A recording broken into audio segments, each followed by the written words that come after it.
Hey everyone, Professor Oak. Welcome to our Friday night live stream. We have the wonderful Pokemon DNA here tonight, so we're gonna have a chat, chill out with you guys, and talk Pokemon. Pokemon DNA, do you want to go ahead and introduce yourself for us? Give me just 1 second. The audio is acting a little weird on my ends. It is. Let's see. Cool. Yeah. So my name is PokémonDNA. I go by Colin. That's what y'all can call me. But yeah, I live in Nashville, Tennessee. I got into the Pokemon community probably about 3 years ago, give or take, and somehow crypto Pokemon got kind of mixed together. But when I saw that's probably like pre-Logan Paul hype, but that kind of set it in stone when I saw all the cool stuff and all the awesome things in the community that were going on at the time. And yeah, I just fell in love with it, and I just think it's a lot of fun. I like the chase behind collecting stuff more than anything. It's definitely fun. At that time that you're talking of was fun for everyone. It was just so much energy and electricity around the whole thing. There's so many people got into it, and the people that were already in it got hyped up even more. There's just so much around it, so that's cool to see. And I know that you collect. Do you also, are you investing? Are you flipping? What else you got going on? So I wouldn't say that I'm an investor per se. Investing in slabs is really hard, and I don't know if you've noticed that or not, but I'm working on some videos and some content that's will be coming out here soon. But I'm doing a lot of price gauging between like Japanese cards, English cards, first edition, just to kind of see what the PSA 10 prices, like the difference between them.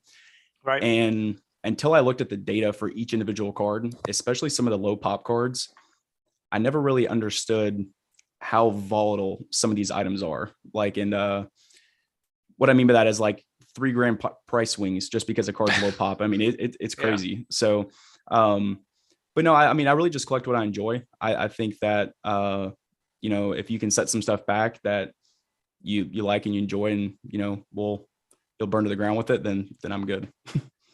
Yeah, there's something to that. Honestly, people say it all the time, but in all honesty, everything that I've wanted to keep and collect myself has always pretty much gone up in value.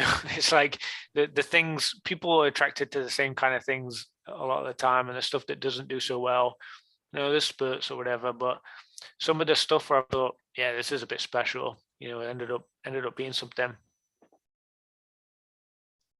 Oh, Basic talking about when he met you at the pop-up shop. Oh yeah. Yeah. Yeah, I was talking to him, PK and Rock, and I talked to them for a little bit. And yes, I do have the PSA 10 shiny Noctowl. That's awesome. I love it. Yeah, we've got cool people in the chat already. That's what. Yeah, whenever I walked up to them, I didn't mean to like rudely interrupt if I did, but I saw Rusty from TCA Gaming over there talking to them. So I walked up to Rusty and I started talking to them, and I just ended up talking to Rock Pokemon for a while, and Basic and PK, and all really cool guys. Oh, I'm so jealous. Yeah, I bet that was awesome. What else did you get up to there? Did you open a pack or anything? Did you buy anything? No, so I was telling you earlier about the Bourbon Trail that I went to, for my dad's birthday. But actually one of the ticket releases, I can't remember which one, happened while I was doing the tours, and all of them sold out the same day. So I wasn't paying attention to it because I was, engaged and hanging out with my family. And then there was something else going on. I can't remember what happened the other time, but both ticket sales, I never got an opportunity to buy one. And I ended up going with my girlfriend, and we both got GA tickets. And looking back at everything now, I am very happy that I got GA tickets. So yeah, there's a little bit of skepticism, or I don't know what the word would be, but I don't think everybody enjoyed it, did they? Yeah, I had a blast. I mean, I sold a bunch of product, traded with a bunch of people. It was a really fun time.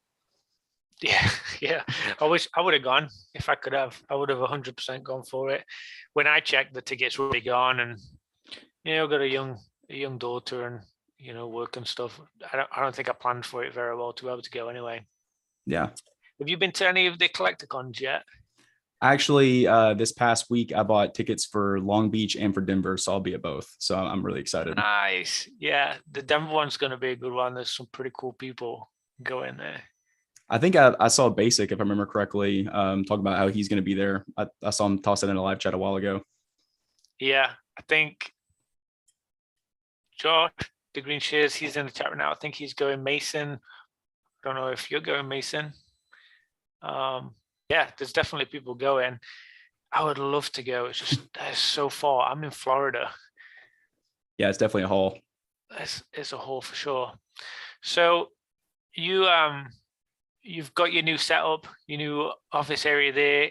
Are you planning to keep rolling with videos and keep them going? Because that one you did this week was brilliant editing, very entertaining to watch. I appreciate that, man. That means a lot. Yeah, there's a lot of learning curves, but I definitely want to release my goal. And I say goal because all of us know how hard it is to keep on a content schedule, but yeah. Especially with editing and stuff like that. But I want to try to drop a video every couple of weeks, depending on how busy I get with work and, just life in general. But, a couple of videos a month, I think would be really cool. And just kind of delve into the analytics of everything and, the percentages of prices and all this other stuff, not like investing videos, but kind of add like some cool content spin with it as well. Yeah, it's definitely something that I'm interested in. I try to work with data a little bit. It's tricky to get really clean data from Pokemon just because they're being sold in so many different places, and the words people use for listings are sometimes different. They're at PSA 10, but actually it's just a raw card, and there's all different things going on there. But for the most part, there is some data you can collect and play with. So yeah, I'm right there with you if you ever want to team up with something. But yeah, absolutely, man. That'd be awesome. Yeah, I loved your video this week. It was super cool to see. Excuse me. Oh, you're fine. So do you have any videos that you would like aspire to make? Like anything that you like once you get to a certain point, whether it be subscribers or you have like a, specific amount of product or something, like a video that you really want to make?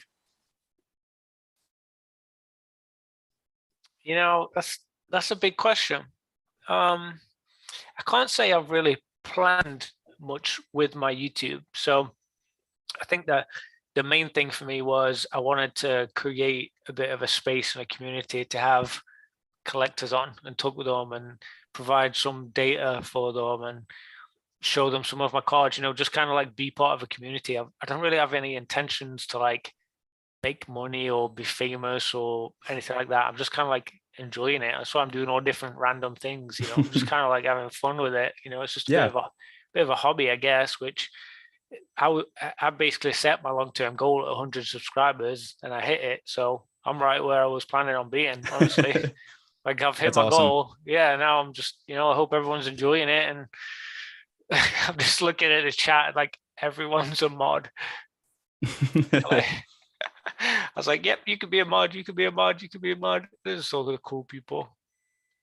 Derek, you look left out, Derek. We'll have to figure that out. That's awesome. Have you had any fun pickups this week? You had anything come through the mail? Actually, I don't want to get it out because I actually have it displayed up here in the wall in my case, but I've been looking for this specific card for a while, like 6 to 8 months. And wow. I mentioned about it in my first video that I made like a while back, but and I don't know if any of you have watched my previous videos, but one of my main goals that I'm like really striving for right now, because I'm trying to like stay isolated with what I'm doing and not kind of space out too far, is complete a PSA 10 Win from the Sea set, basically the Aquapolis equivalent in Japanese. Wow. And I just picked up the Pseudo Wudo, which is Pop 7. So I've been messaging this guy back and forth for feels like 3 months now, give or take. And he shot me a message back out of the blue and he was like, hey, I need some funds for this transaction that I'm trying to do. And I'd be willing to sell it to you. And I was like, cool. So we ended up making a deal. So very, very happy about that. That's wicked. Yeah, that's obviously something that means a lot to you. You got a connection to it there. I think it's interesting how many people are buying CGC slabs just in the thought of like making money, cracking them on PSA, grading them and stuff. Like, I think that's a cool concept. There's like so many different tactics you can use right now to make money or invest or collect. And Yeah, I've just been buying raw cards and opening a few things and grading them. I've got a big pile ready to grade. Yeah, speaking of that, I actually let me grab these over here. You got some ready too? So I picked up these in a CGC 9.5 and I cracked them and I got burned so bad. Oh no. There are scratches all over them, but I picked up 3 legendary collection. I don't know if you can see these or not, but I have a Dragonair, Yep. a Jinx, and then I think it's a Right. right on. And I picked up a base set Poliwhirl, and I got them all at a really good price to where I feel like I could probably submit them on Express, but they're not going to get tens. Like you can't see it just because of the lighting, but there is a huge print line just going right down this right on. And these other two, there are scratches just all over them. It blew me away that those got a 9.5. Ugh, I hate that. Some people love CGC though. Like I know. really love it. I think for me, I just can't help but think that PSA has had a longer time to like get to grips with stuff. I just feel like just pure tenure alone, they've got the experience. Like even if they have new staff, there's still more senior staff checking things on the second round. Ancient Mu says he's not going to crack any CGCs. Yeah, I don't know.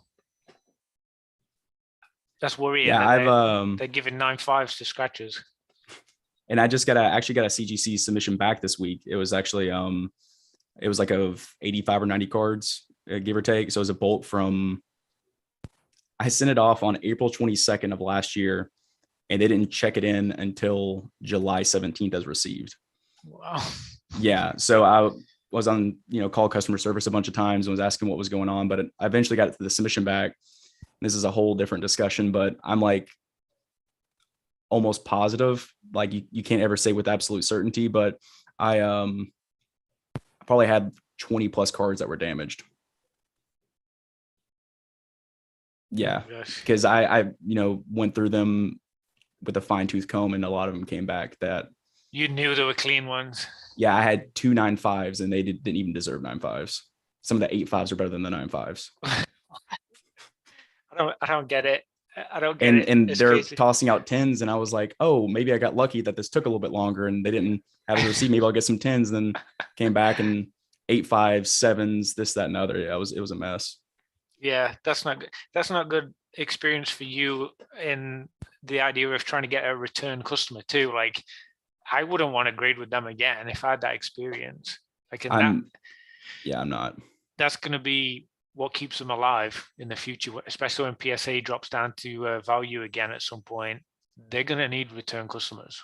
Like, there's absolutely not going to be anywhere near as many brand new customers to impress. So, and I heard Rattle talk about that in one of his videos recently. He was talking about how when PSA opens bulk back up, obviously XYZ grading company is going to fall off, but I think CGC is going to take a massive hit. Obviously, they have their staple customers now. They have people who only want to collect CGC, which, by all means, do whatever makes you happy. But I think they're going to see a massive dip in their, submissions for sure. Yeah, it's interesting that it was kind of like PSA's closed. This is the next best alternative kind of thing. And so they saw that opportunity and just ran with it, just, ran wild. But what about when that opportunity is gone because people actually want to grade with PSA? I think there is a big chunk who prefer to pay $10 to PSA than $8 or $9 to CGC. And that brings up a whole nother thing. How long do you think it's going to be until PSA gets back to $10? Summer. You think by summer? Not $10. I think it will probably be back to 20 because they doubled it to 20. I think pretty towards the end before they shut it off. I think. Yeah, I seem to remember going up to 20 pretty soon after I submitted my last value one. And so, yeah, I think we'll be back at 20. I think it'll probably be lottery system, next 3-4 months. I wish they would do do you know anything about ace grading with I think it was Randolph Pokemon, if I'm not mistaken? Yeah, I think he's one of the part owners, one of the part founders, right? Yeah. So I think he had the main idea. I could be wrong on that, but what they do on their website is they log in a specific amount of submissions, and then whenever they submit it through and they reach their limit, they just cut it off. So that way their turn times are always at a certain amount of days. Well, it's a true turnaround time then, I guess. Yeah. Yeah. Yeah, that sounds much smarter. So what's their pricing like though? Are they bulk pricing? I haven't looked personally because they deal primarily in the UK. So I don't have any desire to obviously ship overseas and do that. And then you're dealing No. with grading with a new grading company and all the other stuff that goes with them, that. So them bloody foreigners over there. They don't want them. Yeah, Randolph's done well. He's got his eyes in a few different directions, like playing around with a few different things. When you've got a customer base like that, I mean, you can kind of play around and tinker at all different stuff. But I don't know if that type of setup would happen here to a large scale, like to a big enough scale to like make it a big business when you've got PSA and CGC and BGS that are so like huge now. There's such massive companies, the three of them. And then you've got a lot of sports collectors using a couple of the ones, SCG, SGC, whatever, all the other ones that I think they're going to struggle when PSA opens up a bit. And I think they're also going to struggle just generally with like interest. I think people are going to start fading away a little bit from other grading companies because they've had the experience you just said. They came back and they graded it too high or they graded it too low. It doesn't make a lot of sense. I would say at least 90% of my PSA cards are bang on, like right on the money. yeah. There are a few that I've bought, not that I've graded, a couple that I've graded, but there's a few that I've bought and they're not quite accurate. But for the most part, they're good. Whereas like you're saying with CGC, you got 20 cards and they weren't quite right. If not more. I was being conservative because I don't want to, there's no way to prove it because that was, right about a year ago. And I never even thought about making content at that time. That was kind of when I was like really getting into grading. And the whole reason I graded was CGC because I wasn't, like super knowledgeable when it came to why you should grade with PSA, I guess at the time. I had PSA slabs, but I, didn't have like all that knowledge that came with that. But yeah, no, I graded with CGC because I legitimately didn't want to have to wait for my cards to take a year. And then they ended up taking a year. So because that's what PSA turnaround times were. Yeah, it was the PSA backlog got pretty heavy. There was a lot going on with that. Have you submitted with PSA? Yeah, so I've submitted, I think I've had like 6 submissions in total, probably. Oh, okay. Yeah, so my first, probably the 2 biggest cards that I've had come back, we can talk about this here in a minute, but I actually have pulled the what's it called? I have one of the cards over here. The first appearance Lugia by Pokemon the movie 2000.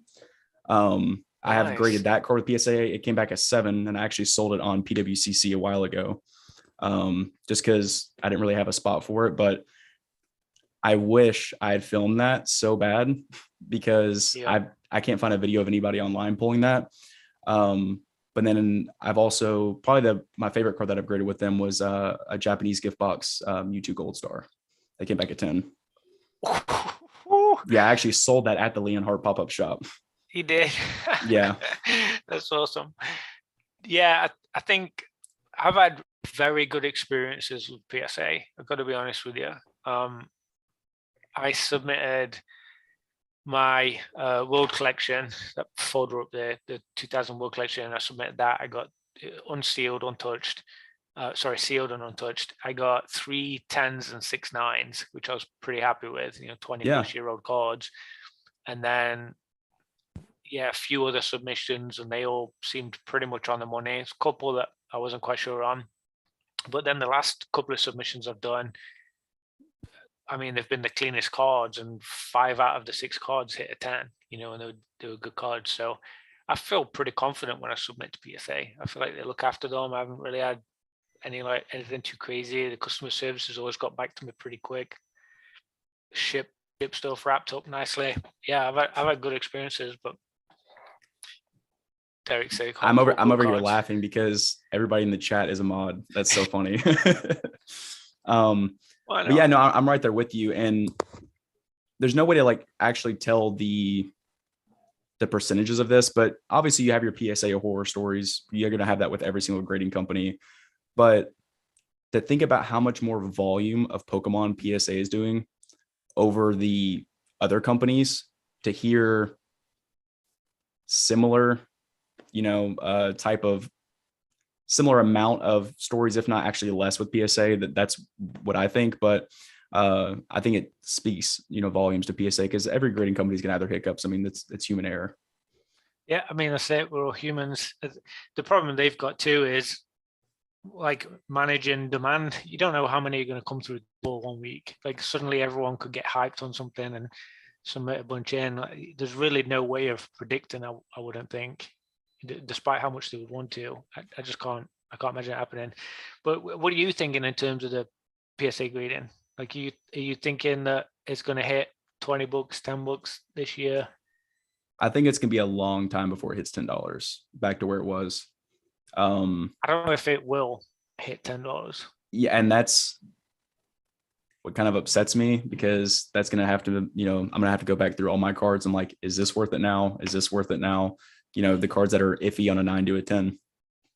What would help eliminate that concern and that issue would be, where I would feel confident, is if they said we're not going to go down to 10, because then at that point that the floor is 20, like they're only go down to 20. So hopefully the prices on the secondary market would reflect that the lowest grade grading price at some point, because like no one spent $10 grading this card this month. It's a brand new cert, obviously at least 20. Like people aren't going to sell at a loss. Like hopefully, maybe in an auction or whatever, but hopefully people are going to be smart and know that they just spent 20 instead of 10, and now they know they've got to get at least 30, after taxes and fees and shipping to break even. So I think even if they don't go down to 10, I think we'd still be good at 20, because I do think that the floor would be lifted a little bit on a lot of them. And to look at it from a different perspective, I guess, not from a collector perspective, it might be better for PSA, at least right now, to not even consider going down to $10, because I think that would eliminate a lot of the junk slabs and a lot of the turn times for a lot of stuff. Because I mean, I'm going to go through all, my submissions that I have built up and say, is this worth it? Is this worth it? Much less the people who have the regular V ultra rares that are hoping to sell it for $25 on eBay and turn a $2 profit or whatever. Yeah, I think you're right. The amount of cards, WotC generation that I was pulling that data for, that are 1 through 9, incredible numbers. Like people just submitting everything because it was $10 and then they'd sell it for 20. I mean, it's literally just making a few bucks a piece. But if you're selling a bunch in, it all adds up, But at $20 a piece, like you said, you got to kind of like, I might want to check what it is I'm sending in. Have you sent any in at 50? I haven't. So I'm actually not a member of PSA, because I think you have to be a member to get into the lottery. And I'll agree with what Cool Trainer Ryan said. I think he said it in one of his videos here recently, but he was like, you're paying to be a member right now with PSA to have a chance at getting a card at $50. And it just really kind of doesn't make sense. Yeah, I kind of looked out on that front. I forget that you have to be a member, but before it got like crazy hype, before the Logan Paul thing, I was already a member. So when they shut down, they basically have said until value's back, you can keep your membership. So I paid for a year and I'm already like well past a year and a half. Like I've already had 6 months of free membership and it just keeps carrying on. I think they've extended it to like February next year or something crazy. It's like they've added loads of months on there. So technically I was already a member and didn't need to sign up. Then. So yeah, it's a little bit easier, but $100 to take a chance on a $50 grading is like, I don't know. Yeah, I don't know.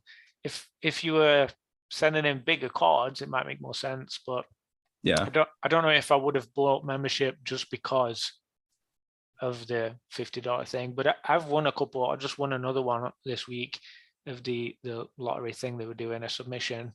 That's pretty cool. Yeah, I did. The last one, I only got 5. I got 20 this time, but the last one I got 5, and 4 out of the 5 got 10s, and they said it was going to be 90 days, and it took 2 months.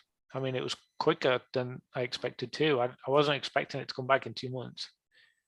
So I've had pretty good experiences. I know some people have had issues and problems with customer service, but I like them. I think they're great. I like the slabs. I feel pretty confident in their future. I think it all comes down to what the market's going to do. You know, like you say with the junk slabs, there's a lot of cards listed on eBay right now. A lot of cards, PWCC every week, thousands of cards. You know, there's a lot going on. I've had some cards at PWCC for at least 2 weeks now, scheduled for the next weekly auction, and they haven't even been scheduled yet because there's just too many. They're already backed up for weekly auctions. That's wild. Yeah. Yeah. Who knows what's going to happen?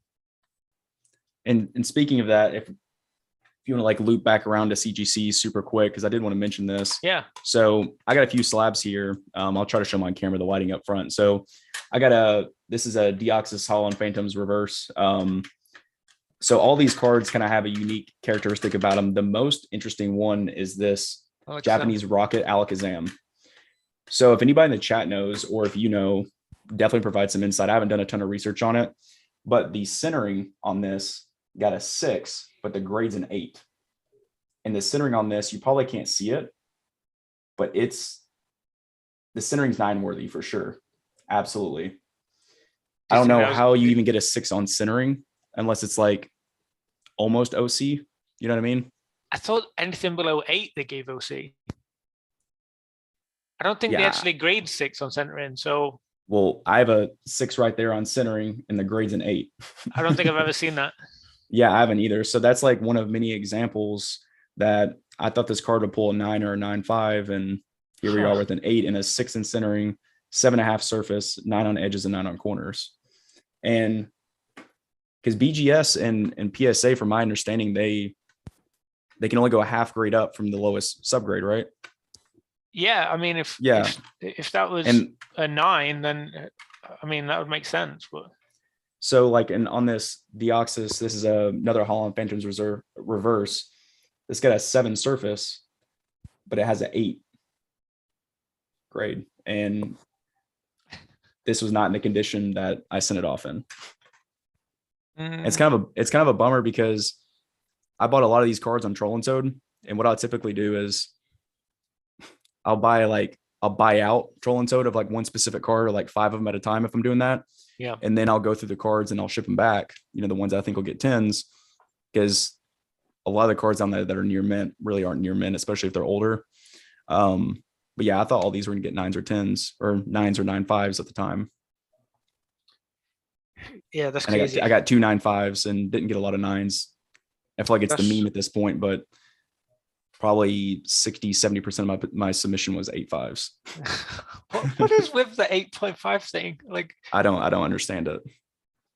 I feel like they try to like throw off reporting or throw off some like data or numbers somewhere to like make it more confusing. I mean, it's not a grade. Like, why not just an 8 or a 9? Well, I don't understand the half grade thing. PSA does it very rarely. Have I seen an 8.5 from PSA? They do the half grades, and you can pull the numbers. It shows them in their pop reports. But man, that is very interesting. Basic was asking if you reached out to CGC or not. So I haven't, and the main reason is because if they were to fix it, I don't want to deal with that hassle. It's not worth my time, and I don't ever plan to grade with them again, to be honest. So I'll just keep it as a reminder of why I'm going to go with PSA. But I mean, it's probably understandable to want to reach out to them, but my personal experience with CGC customer support has also not been the greatest. Like, when my submission was just lingering in, because it got delivered on the 22nd of April and they didn't check it in until July 17th. You know, I'm wondering, hey, you know, where are my cards at? Yeah, I don't think communication was the best. Yeah. Like, I mean, you can say that about all the grading companies, I'm sure, at some point. Yeah.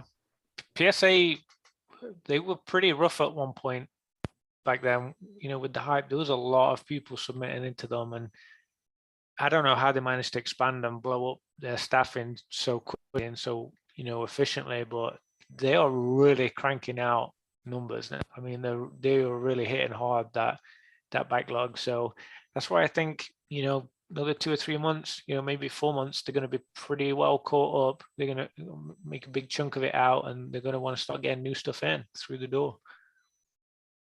Weren't you saying at one point in your previous videos they're doing like 40,000 cards a week, isn't it? Or is it a day or a week? Yeah, I mean, it's close to that a day. I don't know the exact number, like you could probably check, but it's been different every week, but a considerable amount of cards. Like, That's crazy. a crazy amount. And obviously they're setting up a new place on the East Coast. Is it New Jersey or somewhere? I forget where it is. Somewhere on the East Coast, they're setting up a new location. So there's definitely going to be an area that will get sent there, and that will help alleviate some of the West Coast teams' demand. Hey, Andrew Lopez. I want to say hey to everyone. Hey, Ancient. Hey, Felipe. Hey, Derek. Hey, Thrifty. Thanks for coming live the other day. Hey, Basic. So the Green Shiz said that was a typo 100%. Are you talking about the centering of being a 6 and the grade being an 8?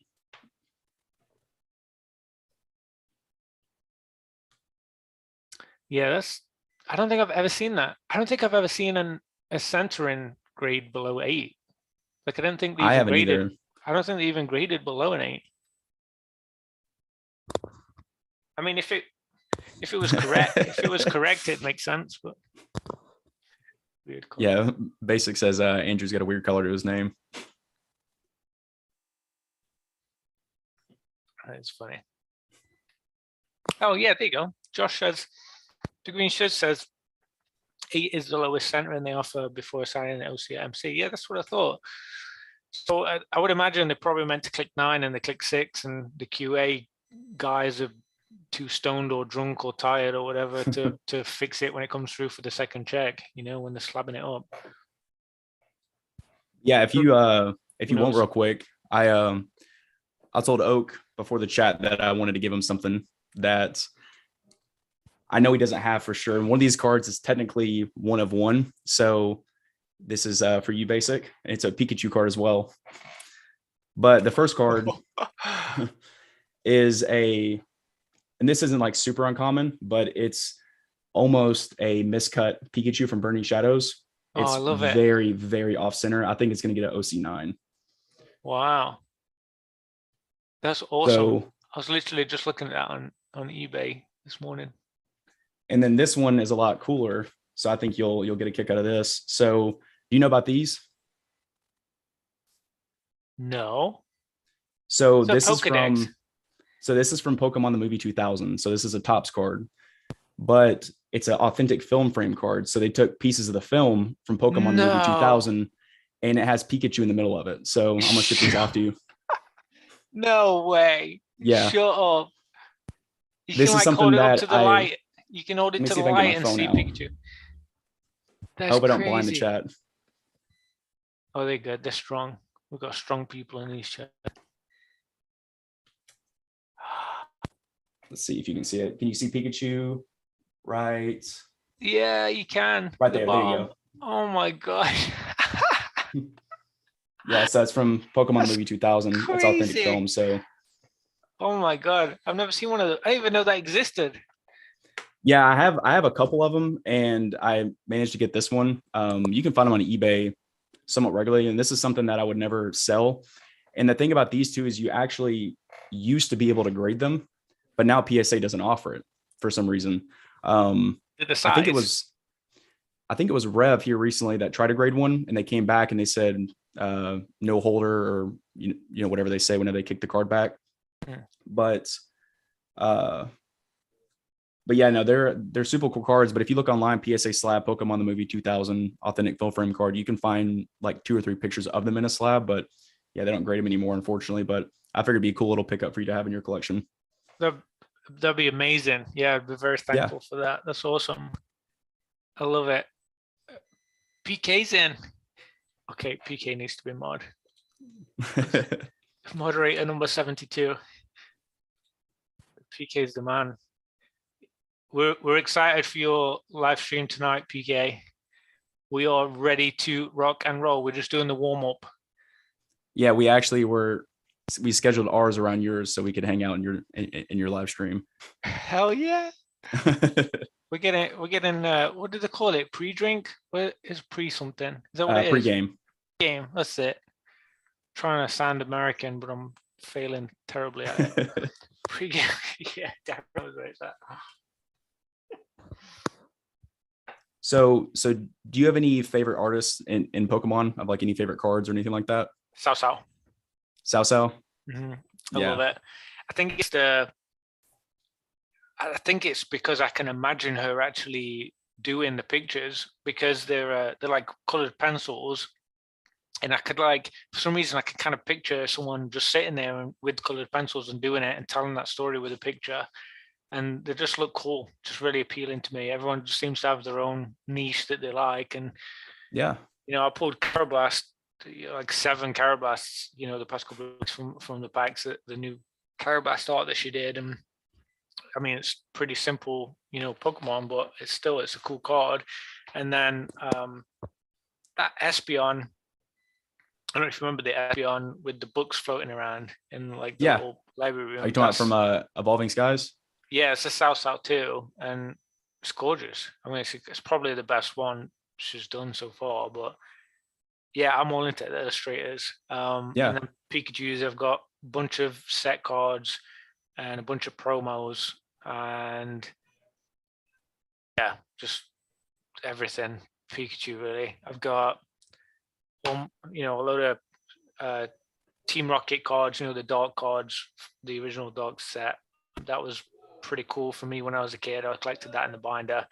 Sent a bunch of those in. I sold some and kept some that I actually wanted to keep. But yeah, I've got I got some pretty random stuff on them shelves behind me, things tucked away and moved around, just not all just cards, or different things. But what about you? Are you collecting a specific illustrator or set or anything? What you got going on? So I feel like this is a very cliche answer if you're a Pokemon collector, but Komiya is by far my favorite. I also like I don't know if I'm pronouncing this correctly or not, but is it Sekio? It's another color pencil. Yeah, I can't say. yeah, I'm not sure how to pronounce it, but yeah, I actually have a binder somewhere over here of all those specific cards that I pull. So I want to, long-term goal would be to have like all the Komiya cards and have like a non-hollow, or if it's a hollow, you just have like the hollow, and then have a reverse hollow.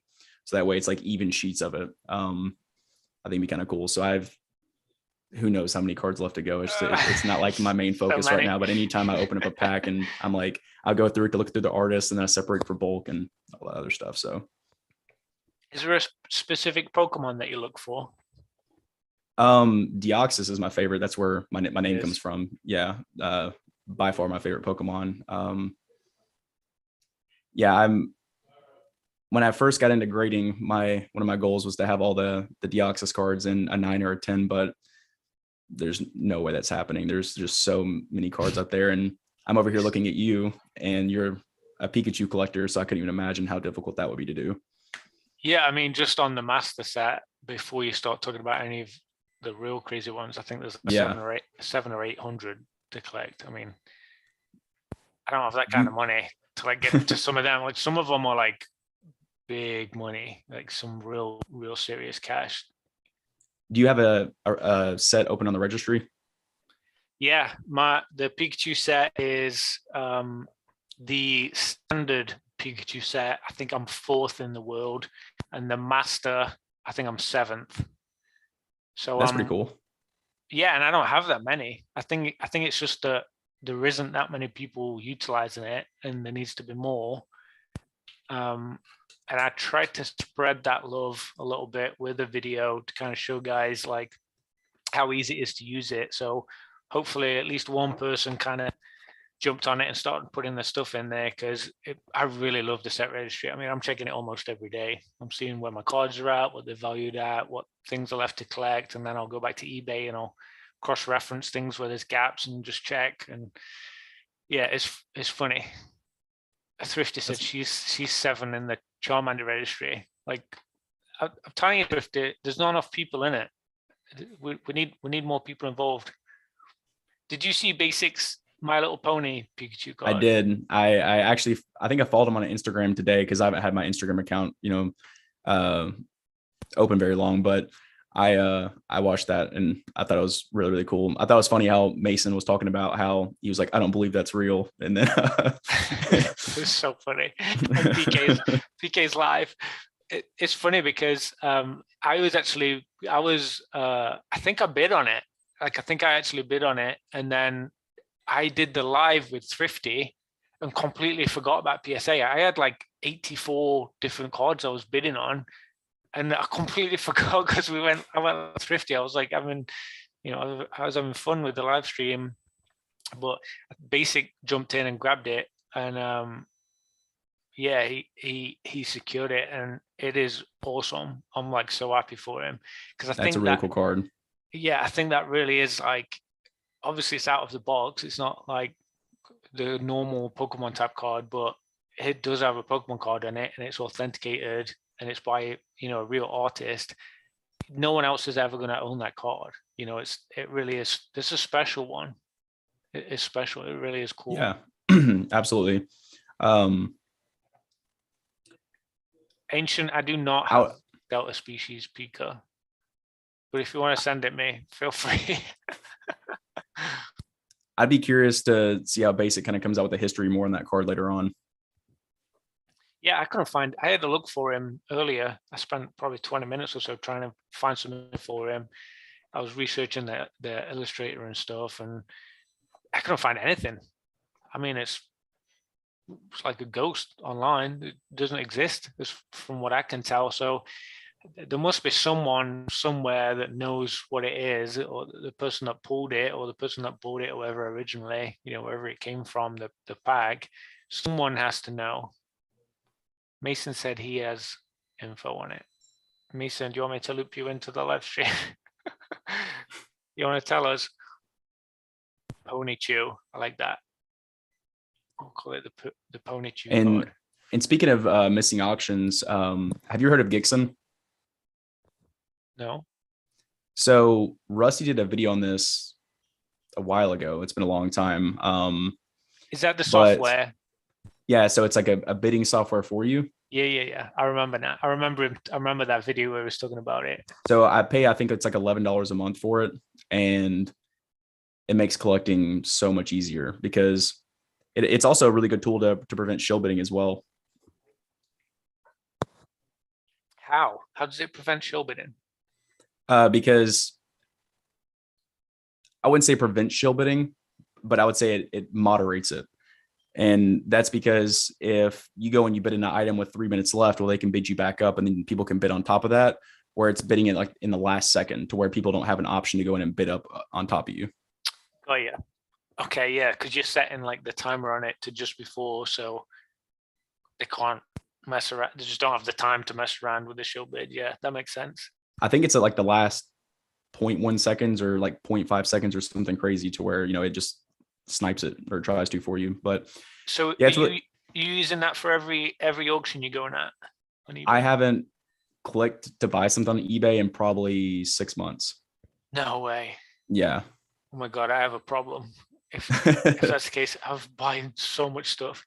Because the big problem with eBay that I was having was, you're working, you're on a phone call or whatever it is, and you miss an auction, and it just became kind of an inconvenience, to where Gixon just makes it so much easier, because you throw in your max bid, type in you toss in the item number, and just let it sit. That's awesome. I mean, $11 a month too. That's nothing. That's a couple of coffees, right? Yeah, and I'm probably it's probably placebo or making myself feel better, but I feel like I'm getting better deals on this stuff too, just because I'm not actively bidding on it in the last 10 seconds trying to, scoop it. We ain't gonna worry about it. If you get a phone call and you forget, or someone knocks on your door, like I've had so many scenarios where I would have won the auction. Like I know it went way lower than I would have paid. I would have had a pretty good fighting chance, but something distracted me, and boom, I didn't manage to get it in that last second. And I'm like, damn it. I had it with I've talked to the guys about it before, but I've had it with recently with a fire red leaf green Pikachu, because I've already missed 2 in the past because it went too high, and then this last one I was bidding on it, and yeah, I didn't get it because it was my fault. But that software, I should probably jump into that, because I do actually use eBay quite a lot. I am actually on it a lot. If you are using it, quite often, you'll notice a significant increase in you winning auctions, which is a good and bad thing, because obviously you're spending more money.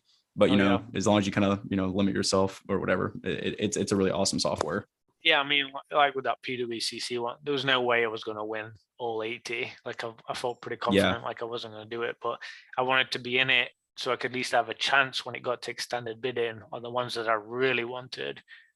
But there was some deals on there, and then there was some ones that looked pretty expensive. They got pretty high. Mason's in the chat. There's a Mickey Mouse one. Yeah, I saw Basic talking about a couple different of those cards. He mentioned like a Star Wars Pikachu one or something like that in the Instagram live. That was kind of cool.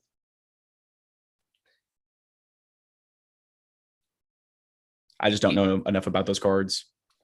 So that's the thing, right?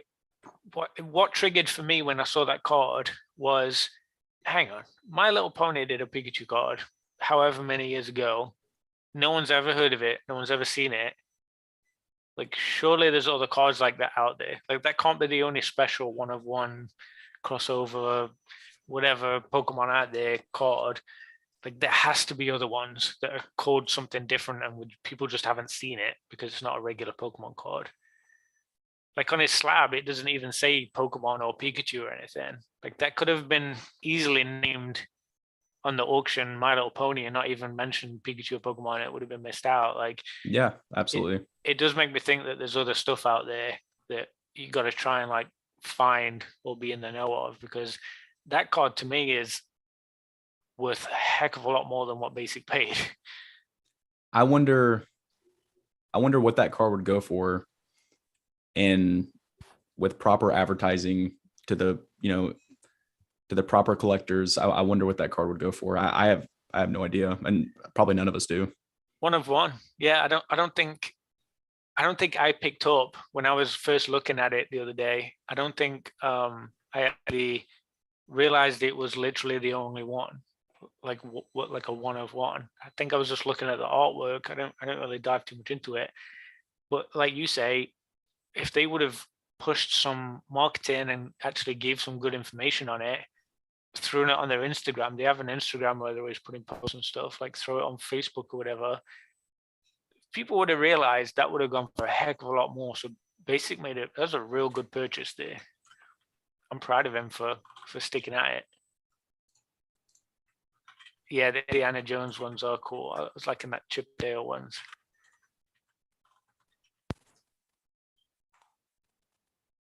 So we can kind of talk about a few different things here. So do you think long term Evolving Skies or Brilliant Stars, and what's your experience with both of them? I feel like it's a topic that's kind of beaten to death here, but I want to hear your opinion on it. Okay, so I think it's 2 different types of collectors. They are very different sets, right? Absolutely. So you've got obviously the Charizard stonks, the Charizard Arceus, like wanting the most amazing like Pokemon, but then you've got the Evolving Skies one where you want the most amazing artwork. Because I can tell you that Charizard V-Star ain't that exciting to look at. Like, it's got pretty colors or whatever, but the artwork compared to some of the Evolving Skies cards doesn't hold a flame to it. So for me, art-wise, Evolving Skies all day. I was very disappointed in the Pikachu for Brilliant Stars, the full art Pikachu. I feel like I like it. I think it's kind of cool. Everybody says that when I say it. I feel like I'm the only person that doesn't like it. I don't know what it is. What don't you like about it? I just think it's so. This isn't at you basic, but it looks so basic.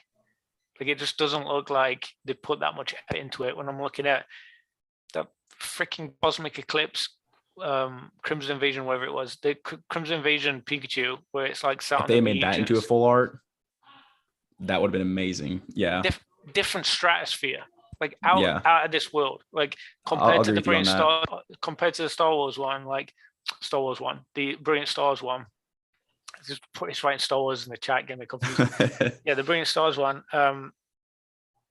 Yeah, I don't know. I just felt like there could have been something extra, or done a set art in there too that wasn't a full art, just a regular art one. But yeah, I was a little disappointed in that, and I think. Yeah, I think Evolving Skies for the artwork, but I do think that there is a lot of demand for Brilliant Stars because of the training gallery stuff and the actual characters that are in it. Will probably have a little bit more of a following than some of the evolutions and stuff. But what do you think? What would you go? So I think Evolving Skies personally. Yep. And I think it comes from my bias. I don't really have a chase card for Brilliant Stars.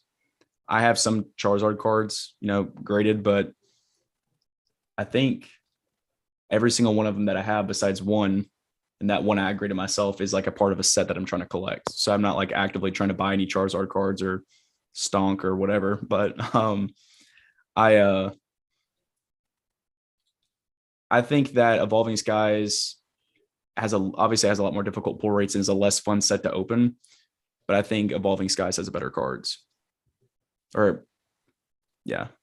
Do you own any? Do you own any sealed or any graded or raw? So I have a few boxes of Evolving Skies over there. I've actually not bought any Brilliant Stars or any booster boxes. I bought 4 or 5 packs at Walmart of the little sleeve blister packs, and I opened those up and actually got 2 full arts and a trainer gallery. So I was really happy out of 4 packs. Wow. Yeah. Yeah. I got really lucky. And I tried to do the same thing with Evolving Skies recently, and I got burned so bad. It's impossible to pull anything. I had the opposite, literally the exact opposite. So I've had very good hits out of Evolving Skies. Yeah, like really good hits. And then Brilliant Stars, I opened like 9 or 10 packs the weekend that it released, and the best card I got was an Aggron. I mean, literally, I didn't pull anything. It was pretty disappointing. But so look. So you said you've had good luck with Evolving Skies. What's the best card that you pulled out of it? What was the one where it was on like a frozen lake or something? Was it Glaceon? It was on like the Glaceon V, where it's like sitting on like a log or something. Yeah, like and it's like snowy or icy or something. Yeah. It was that one. And I think I sold it that night for like $60 or something. It was like instantly sold it. So I was like, I don't want this card, but I know it's in demand. I'll just sell it. Yeah. Sold it on eBay like pretty quick. And then what was the other ones I pulled? Man, it's months ago. It's crazy how fast time flies. I don't remember. It was a couple of the other evolutions. I could probably go through this box. I got a whole box of them down here. Max Wolf said he got the Alt Ray out of his first Evolving Skies ETB. Did you get the V or the V Max? But the funny thing enough is I went really hard on Evolving Skies. I'm not a huge pack opener, but that set was just awesome. I'm a huge Rayquaza fan as well. Yeah. That's probably number 2 for me. But I think I've opened like 5 boxes of Evolving Skies in total. It was just such a tempting offer to buy them whenever the prices dipped down super hard, like 100, 120 bucks. Perfect. Yeah. Yeah. So I scooped a bunch of those at the time, and I bought a bunch of the check lane blisters and the sleeve blisters. And I pulled 2 alt arts. And the card that I really want to pull is the Rayquaza VMAX alt art. And I pulled the Umbreon VMAX alt art, which I'm not an Umbreon fan. But I also pulled the Leafeon V. So out of all that product, I pulled 2 alternate arts. And I feel like every other one that I got was like a gold card or just something that I didn't want. So yeah, I pulled was it Rotom Dex or something? I pulled one of the crappy gold cards, but it sold on eBay pretty quick anyway. And then I didn't pull a Rayquaza. I did pull one of those Umbreons. Just a lot of cards. It was a big set too. It was a real big set. I remember having a lot of cards. I'm not a huge, I feel like all of us are going to say this, but I'm not a huge fan of how big the modern sets are. I wish they would do it just like Japanese, but exclude some, the amount of secret rares. But I think I can't think of the name of it right now. With the special sets, the Japanese, what they're called, Um, like Shiny Star V, and those types of sets. What are those called? I can't think of it right now. I've blanked. I can't think Yeah, either. but I think if they did like cool little sets like that, kind of like our special sets, but just kind of take Japanese over to English, I think it makes things so much better, and not make the 1,800 cards or whatever it was, the exact number that you said that they came out with. Too many. Yeah, way too many. Way too many. Yeah, the number was too big to even bother counting. Once I pulled those first few, I was like, oh, okay, yeah, there's like a lot more than I thought there was going to be. I wasn't really sure what to expect. I knew it was going to be a lot, but it was a lot.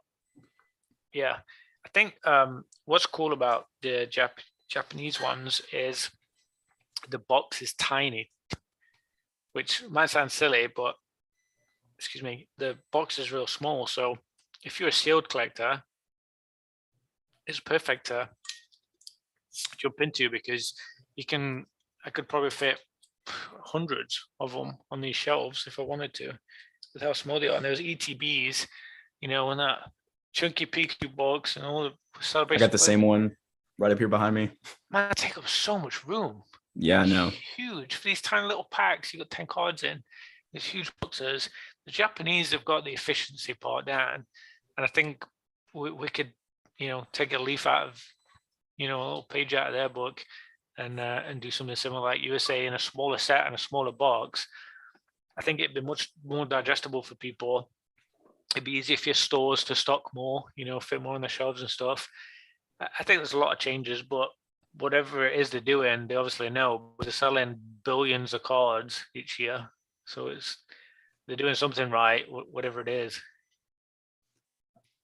So do you have any like sealed product or a specific card that you would never sell just because you have some sort of sentimental attachment to it? I never say never. Well, never say never. Well, 50% above market value, you wouldn't sell it. Probably nothing. Honestly, I don't think I'd sell anything. The only stuff I sell is stuff that I don't want. Honestly, stuff that I don't want to collect. And right now, I've pretty much sold most of the stuff that I don't want. I've just kind of collecting. I've done a couple of little flips in the past year, made some money to be able to buy some other stuff. I'd go with some of the cards that I graded. That last PSA return I got, I paid $4 for that EX Emerald Pikachu, and I think the last sold was like 150 or 160. So that's like boom, $100 right there, profit. Those kind of little easy plays, you make plenty of them, they add up quick. If you're smart, you can take the time. It's just having the time. I work all day, I've got a job, so I only get to do that in the evenings. Yeah, I mean, you can't, despite the time that you want to invest into it, you can't. We live in the real world, you got to earn your crust. So yeah, for me, it's evenings and weekends and trying to make that time to play around with it. And you got a family and you got dogs and a young kid and stuff, it does make it trickier. So I just try to grab an opportunity when I can.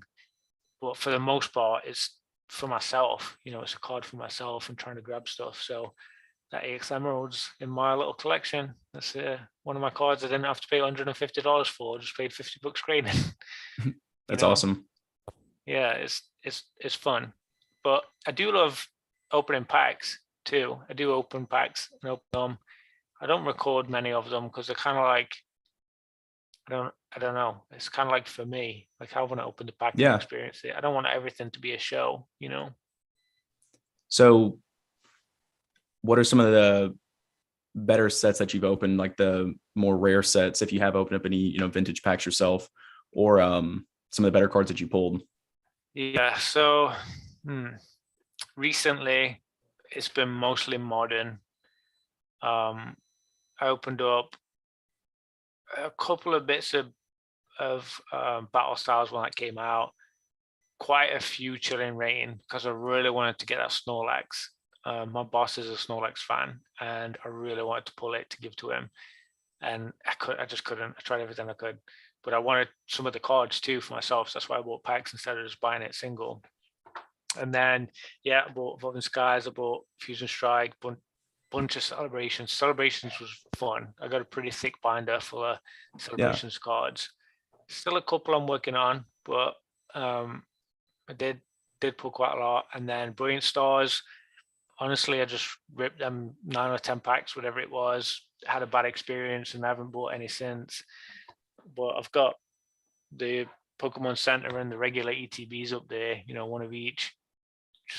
I just grab one of each ETB every time they come out now, just kind of like add to the collection. It's a little fun one in case I ever want to rip a few packs. I just grab an ETB and open it up, and it either do that or it can sit there and maybe I make $20.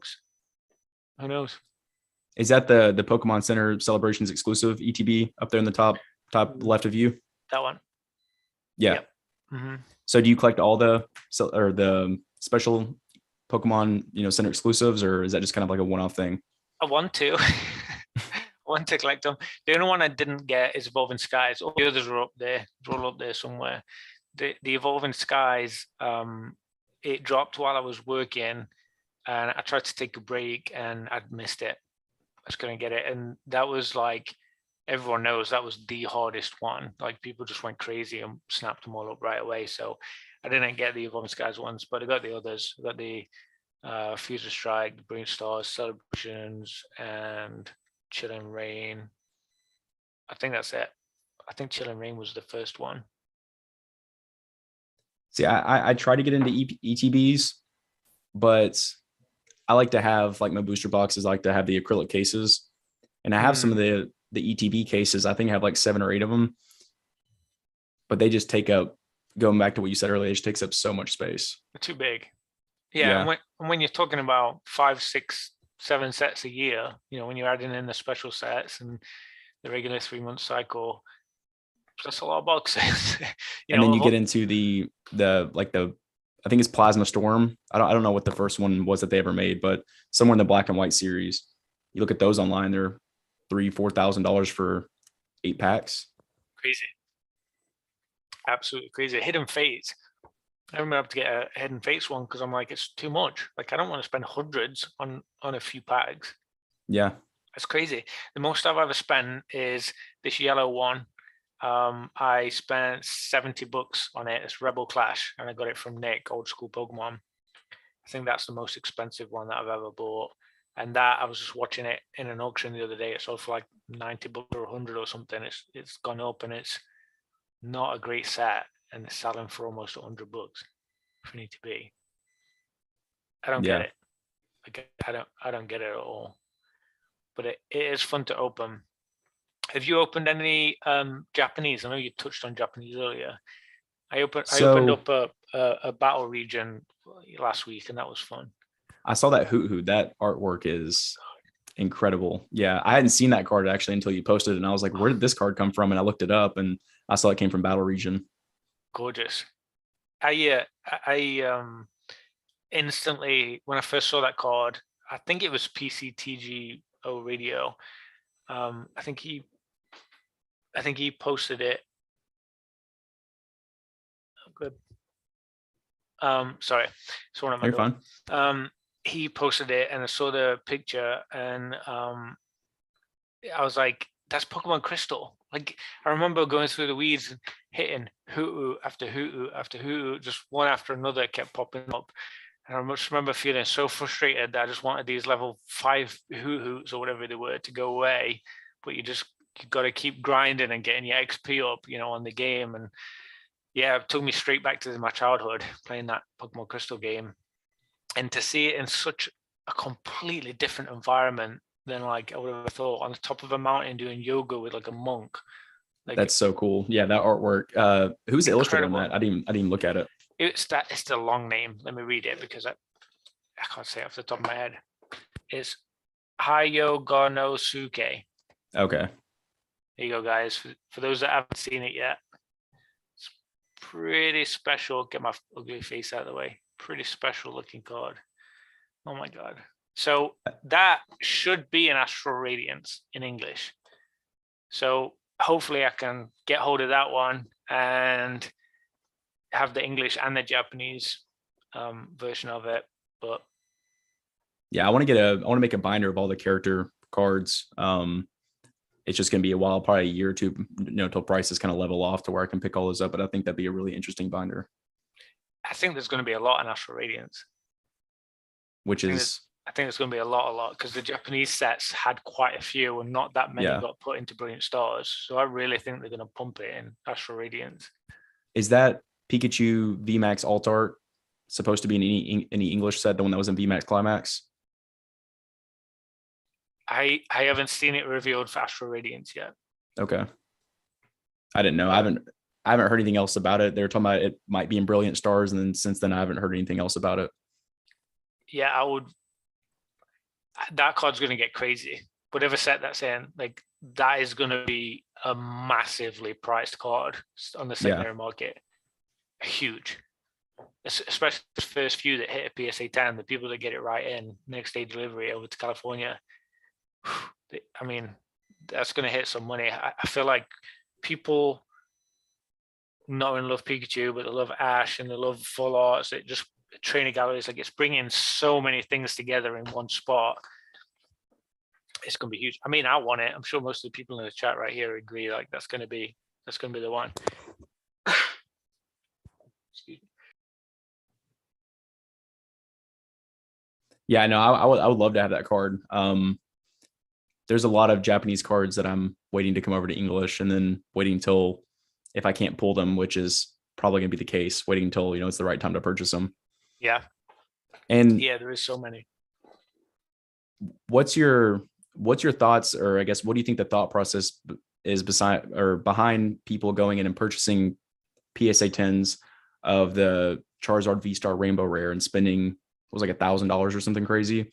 Well, do you think it's because they just want to have the first one or one of the first ones, because you can't go and spend $1,000 on that and not expect it to go down in value?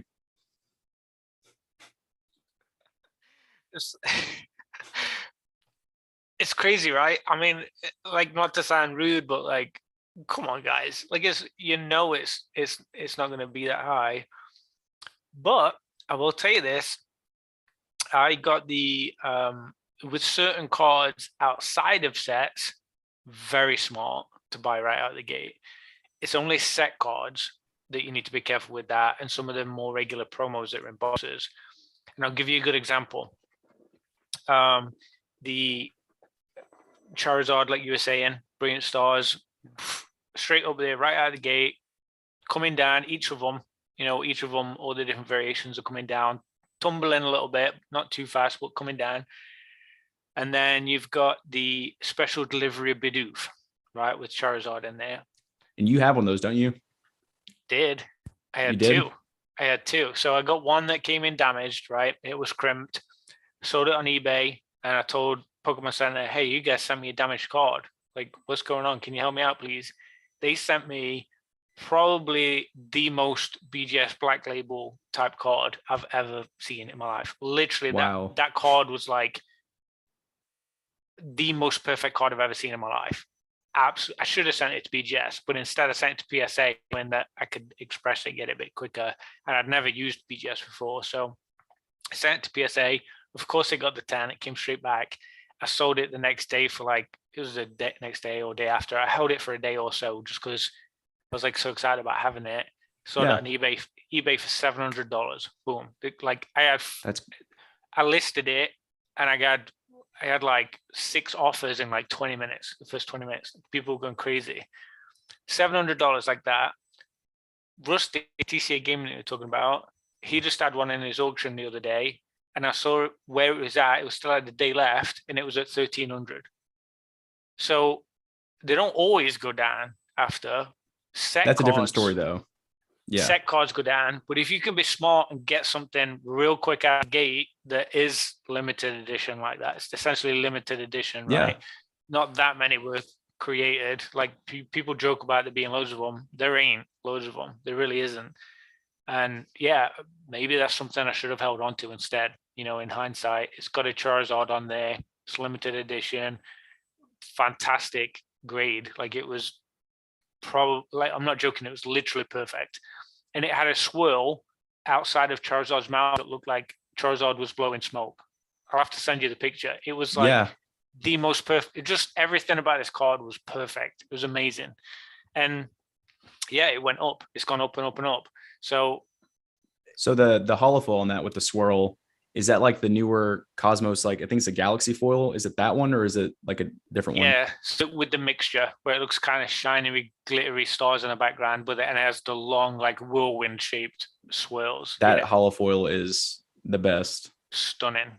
I mean, honestly, it was absolutely gorgeous. I probably can't find it. It'll take me too long to find it, but I'll send it to you this weekend. Yeah. I'll send you a picture. Yeah, it's gorgeous. I think I think that's the difference between that immediate pricing is people need to realize like, yeah, this is a set card. Like more people are gonna pull it. Let's get realistic. Like don't get crazy at the gate. But with something like that guy may have already resold it and made hundreds of dollars. Like it could have been the one at TCA. I didn't even check the cert. I don't know. But sometimes it can be smart to get it at the gate at a high price. Yeah. You know, if you know what you're doing, we all make mistakes and we all take chances, but there's no way I'm going to pay crazy high prices for current set cards. I don't think I have any of the Pikachus from last year in a 10 that I've bought, in 2021 cards, a couple of celebrations that I have that graded myself, but I haven't bought any online. I've bought some of the older stuff just because I know that at some point they're going to come down a little bit, So let me get your opinion on this. I have probably 70 or 80 sealed Gold Star Greninja promos. And yeah. I've been trying to buy them at $3. So whenever I sell bulk to Troll and Toad or anytime I'm selling bulk that I have, I typically will take that back and I'll buy those. So with the credit, when they're close to $3 and they're sealed and I have them all in card savers, stored off over here to the left of me, do you think that's a good pickup long term? Because what I was thinking was, if we look back at the Shining Legends or the Shining Legends, Shining Ho-Oh, that promo is like $25, $27 now, I think, sealed, something crazy. Well, tell me what you think.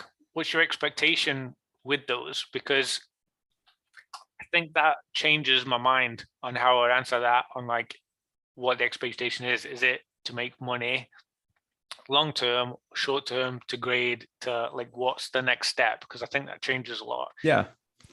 So I don't think they're going to get anywhere near to $25, $27 within.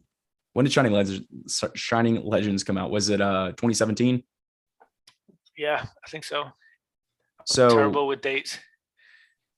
So 5 years ago, I don't think it's going to be $25, $27 in 5 years, because there has to be loads more of celebrations printed than Shining Legends.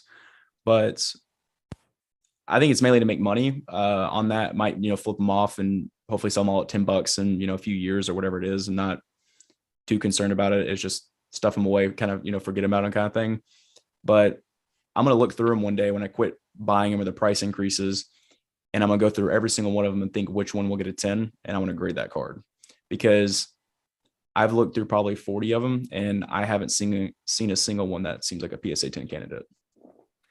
Yeah, I've got a few, and none of them are centered well is the main issue. Print lines, crimped, creased, whatever it is. I would say for that card specifically, I remember when we started getting the 25-year hype last year, beginning of last year, when everything started kicking off with the 25-year anniversary and stuff, and people started going crazy for Generations, the 20th anniversary. When we hit the 30th anniversary, there's going to be another hype. I don't care what people have told me I'm wrong every time I've said this. I'm telling you, we're going to hit 30 years. There's going to be some new special game. There's going to be some new special cards coming out, some new whatever, a movie. There's going to be all hype. They're going to get celebrities singing songs, fancy plushes, just like they did for 25th last year. And the 25th will pump. 25th will go up, and they'll be looking at Greninja Gold Star from the box. That's exactly the kind of card they're going to be wanting to pick up, because it reminds them of when they were that age, or they were doing it with the kids when they were that age, or whatever it is. It's going to remind them of 2021 when we were in COVID and lockdown, they're opening cards, it's going to bring back memories and that emotional connection, and they're going to want to buy it and pick it up because they sold it or they damaged it, whatever. So yeah, I would grade as many possible that you think are at least 9. I would do at least a 9, and then just hold on to the rest and sell them raw when it hits 30. Yeah. For 4 years time. That's what I'd do. And that's not a bad mindset to have on that. As long as you buy in to sell, which I'm guessing you are, if you have that many, you probably don't want to buy into that many.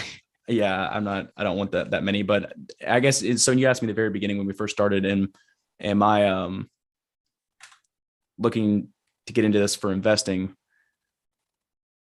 I would say that is probably the only card that I'm looking to like long-term hold, just because it seems like kind of a no-brainer. What about the Charizard? The Charizard in Celebrations. I don't know. That's a tough question because Charizard is Charizard, but there was a lot of celebrations printed. There's a lot of it opened up.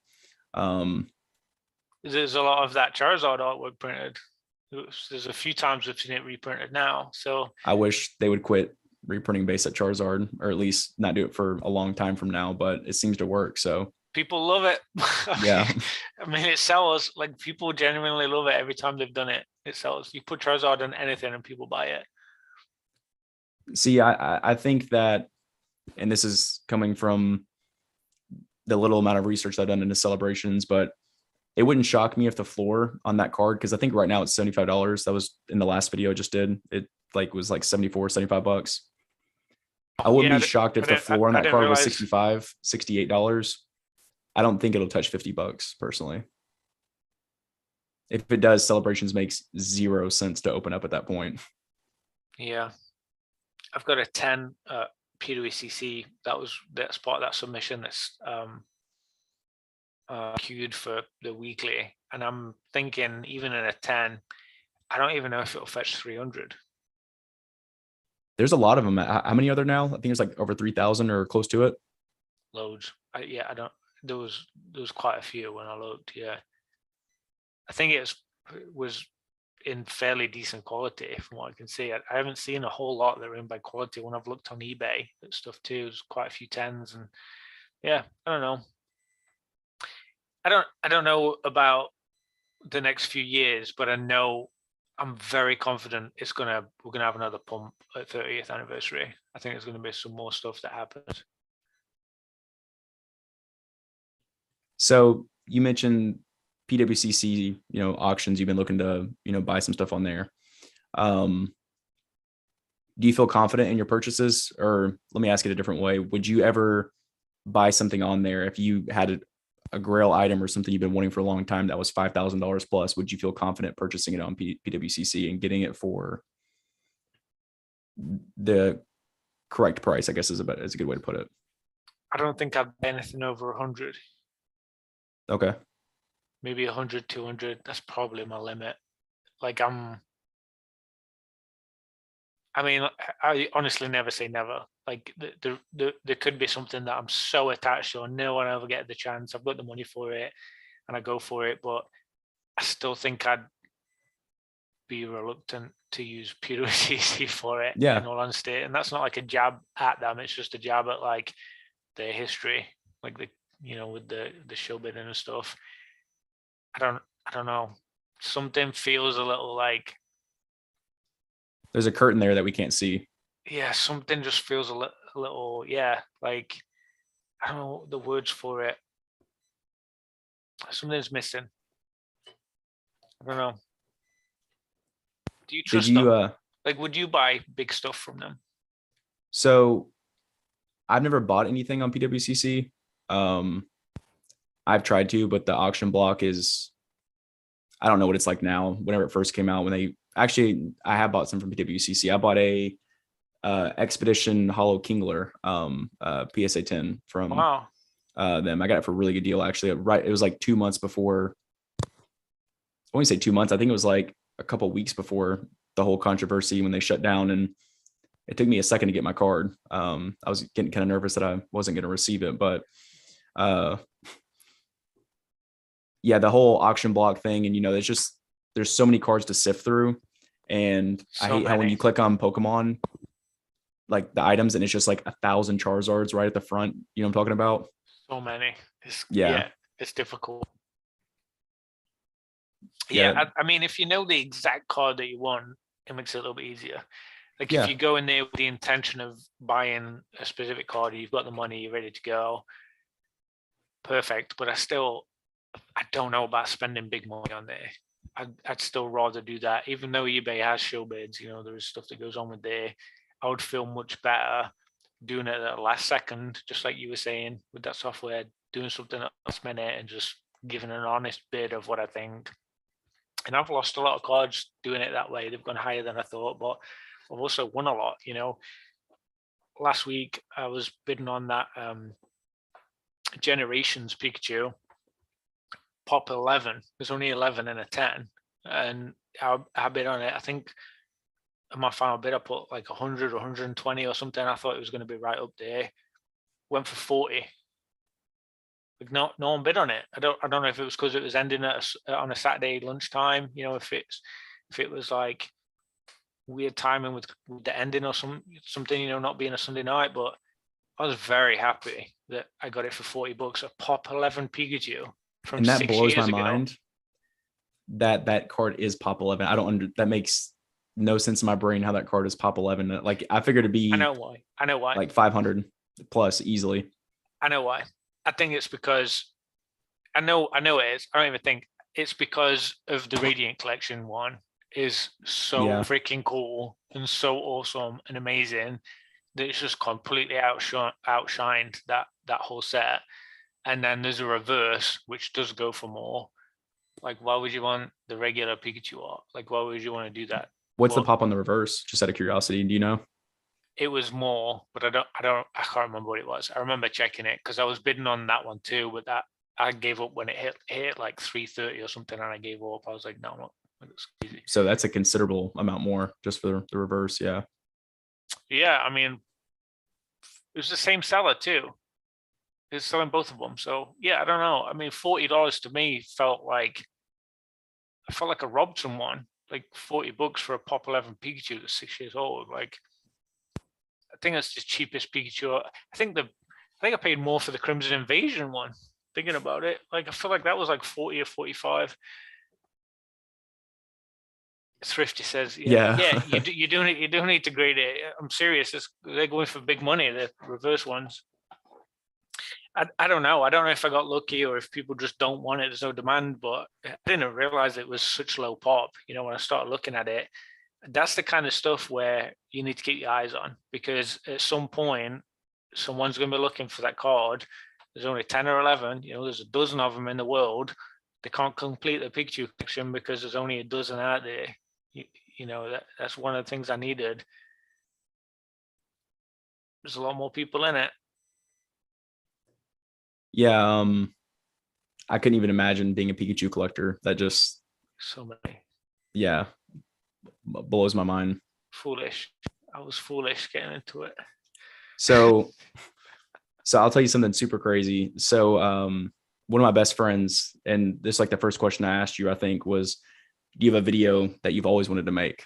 So one of my best friends, I said I would never go skydiving, right? So he convinced me to go skydiving, kind of fell in love with it. I wouldn't say fell in love with it. I still get super nervous, obviously, every single time I go, but I think I've gone 4 or 5 times now, and I just completed the AFF training for it. So once I get my 25 jumps to get my full solo license, I want to do a video opening up a pack while skydiving. Oh my God, that'd be crazy. Awesome. I think it's probably gonna take like 12 different attempts because they're just gonna blow everywhere, but I'll figure it out somehow. Yeah, I wonder how you could do that. Maybe have like gloves that have got a bit of grip to it or something. I don't know. That'd be cool though. If you had like a good grip on it, I think you could hold on to them. It's just a matter of I'd open up Brilliant Stars and pull the Alt Art Charizard and get blown away. Yeah, I mean, it would, of course, you'd get the biggest hit, but maybe they'd see it as it spins off in the wind. I would say probably wait until you deploy parachute and maybe do it. That might chill out a little bit. Parachute Yeah. time. Yeah, you could do it like that. That'd be cool. I didn't even think about that. That'd be really fun. Yeah, glide down, nice and smooth glide down while you're opening packs and like pulling Charizards. Oh my god, that'd be awesome content. I'd lap that up. I love it. Who said that on a channel before? I don't know. I haven't heard of anybody else saying that. If Leonhardt does that next week, we're gonna do. I'm a witness to him exploiting your international intellectual property, whatever it's called. That's hilarious. What is on your radar right now? What are you moving into next? Is there anything you're trying to grab a hold of or looking at? So I've just got a list of some questions and some topics that I just wanted to ask you that I thought you'd find interesting. You do? Go on then.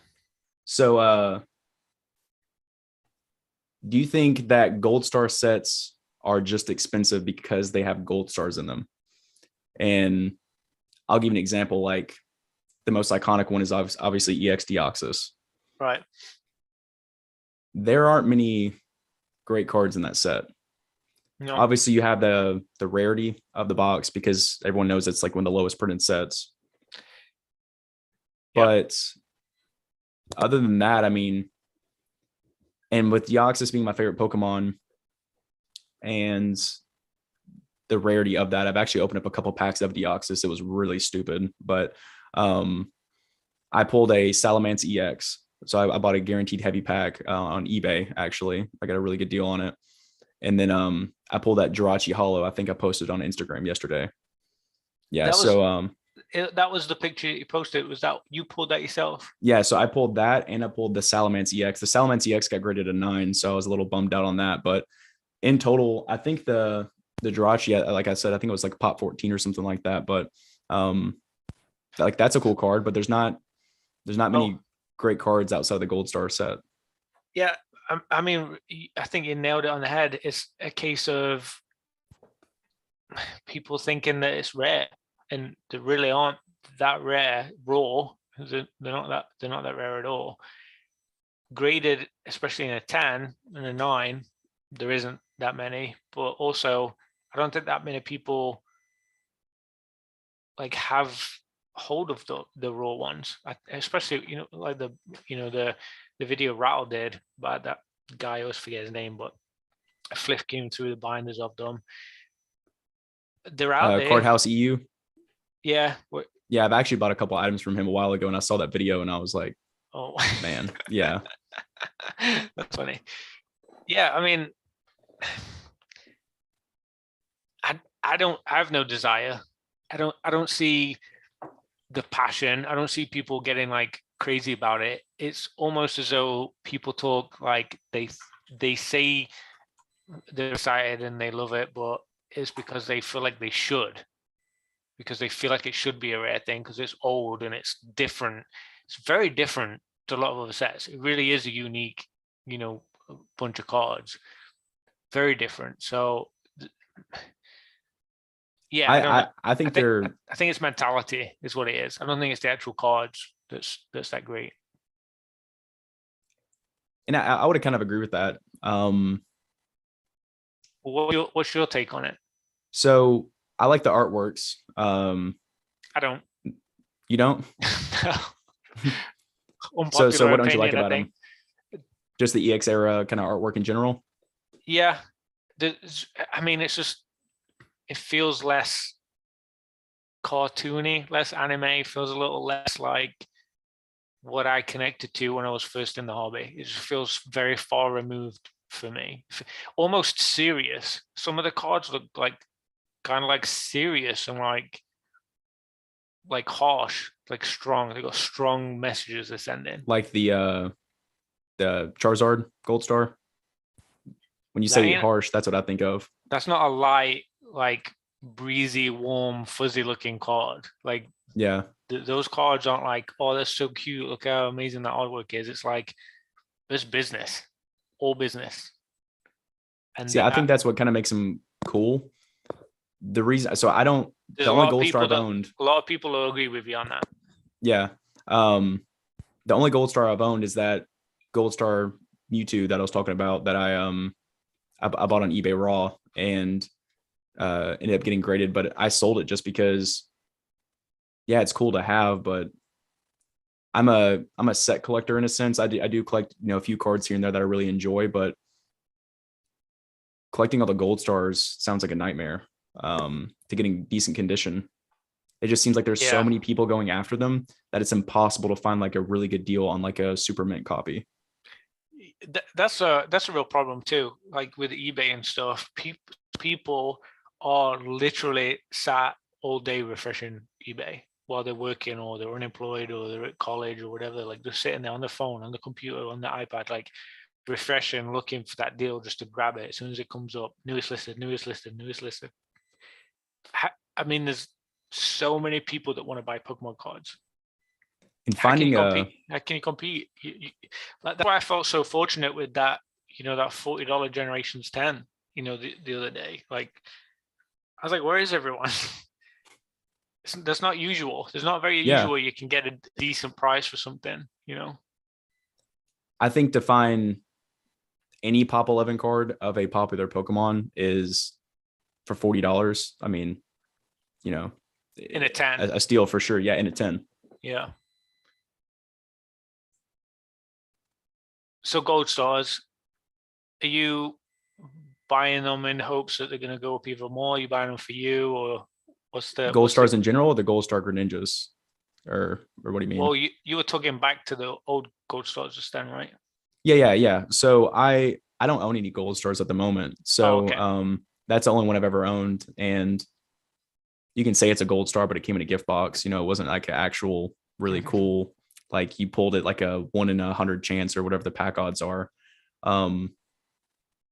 But they're hard to find raw that are not like creased up and they got played with at the playground when these people were kids. But every single time I find one on eBay, I'm like, oh, this is what I'd be willing to pay for this card. And it goes for like $500 more or something crazy. You know what I mean? So it's crazy. This is a good thing and a bad thing, right? People are way more educated now. They know exactly where to go, exactly where to find prices, where to find new cards, where to find sets to get into, slabs, raw, whatever. Like there's a million different things out there with clicks of buttons, like so close to your fingertips to get that stuff. And that's a prime example. There's just people are more clued in. People know where things are at and what things are happening. And that makes it good in terms of keeping things liquid. People are in it, buying and selling a lot more than ever before. This past year or so, people have been much more active and involved in the community. But also that means you're fighting against all those people that are active in the community. So yeah, you're definitely going up against people snapping things up. And a lot of people that I've spoke with have had really good luck grabbing deals on like Facebook, Craigslist, whatever, the things outside of eBay, but I haven't had any luck with that stuff at all. I don't know if you have, if you haven't picked up any like local pickup type stuff. So I can talk about how I've been burned 1,000 times. I feel like I've only talked about how I've done well, but definitely not all sunshine. I've definitely been, burned a few times, especially when I hopped in the hobby. And I was like, oh, Generations is cool and this makes sense to open up. I'll buy 3 of these collection boxes and then get, murdered on them. So, and not pull anything great. But no, I actually found a guy who is a sports card collector, and he bought 27 fossil blister packs from an antique sale.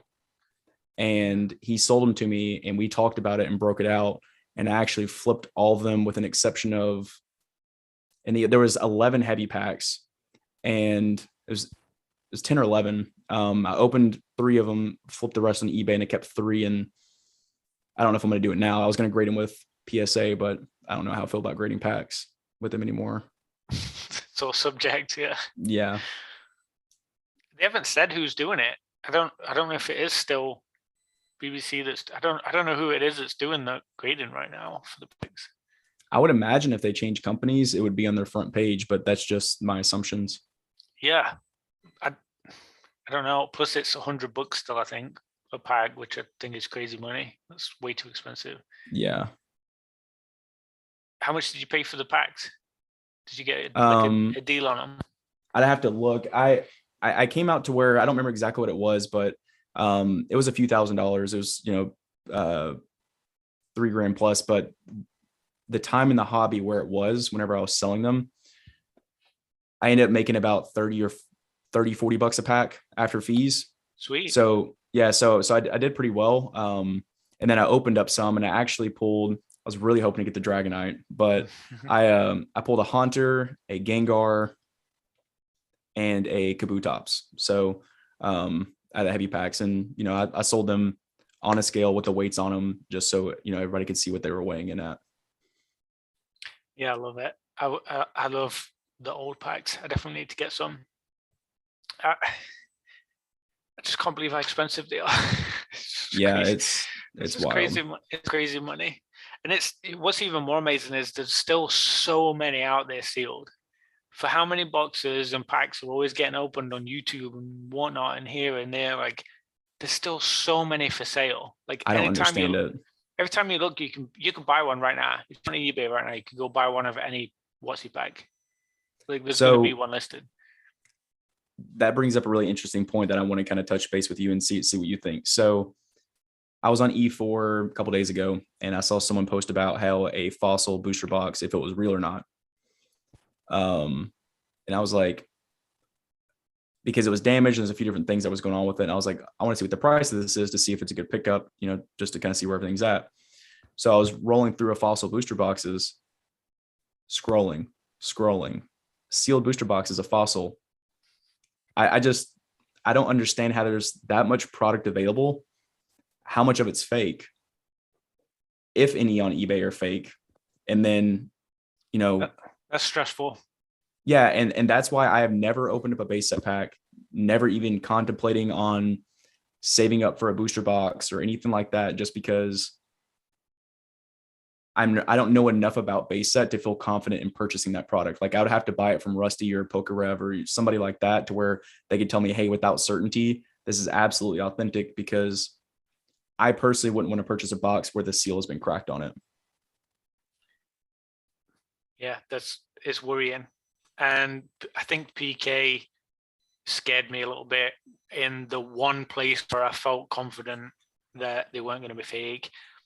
PK did that little chatter about the blisters where he'd real sealed one for Rattle. Rattle opened it up, and it's there's a couple of little bits of paper or whatever it is that was going on, but that kind of like got me worried. Like I thought blisters were the safe option where like you could tell if someone had opened it or not. But yeah, he did a pretty good job of making it look, for a normal person probably wouldn't be able to tell that it was real sealed. What he did.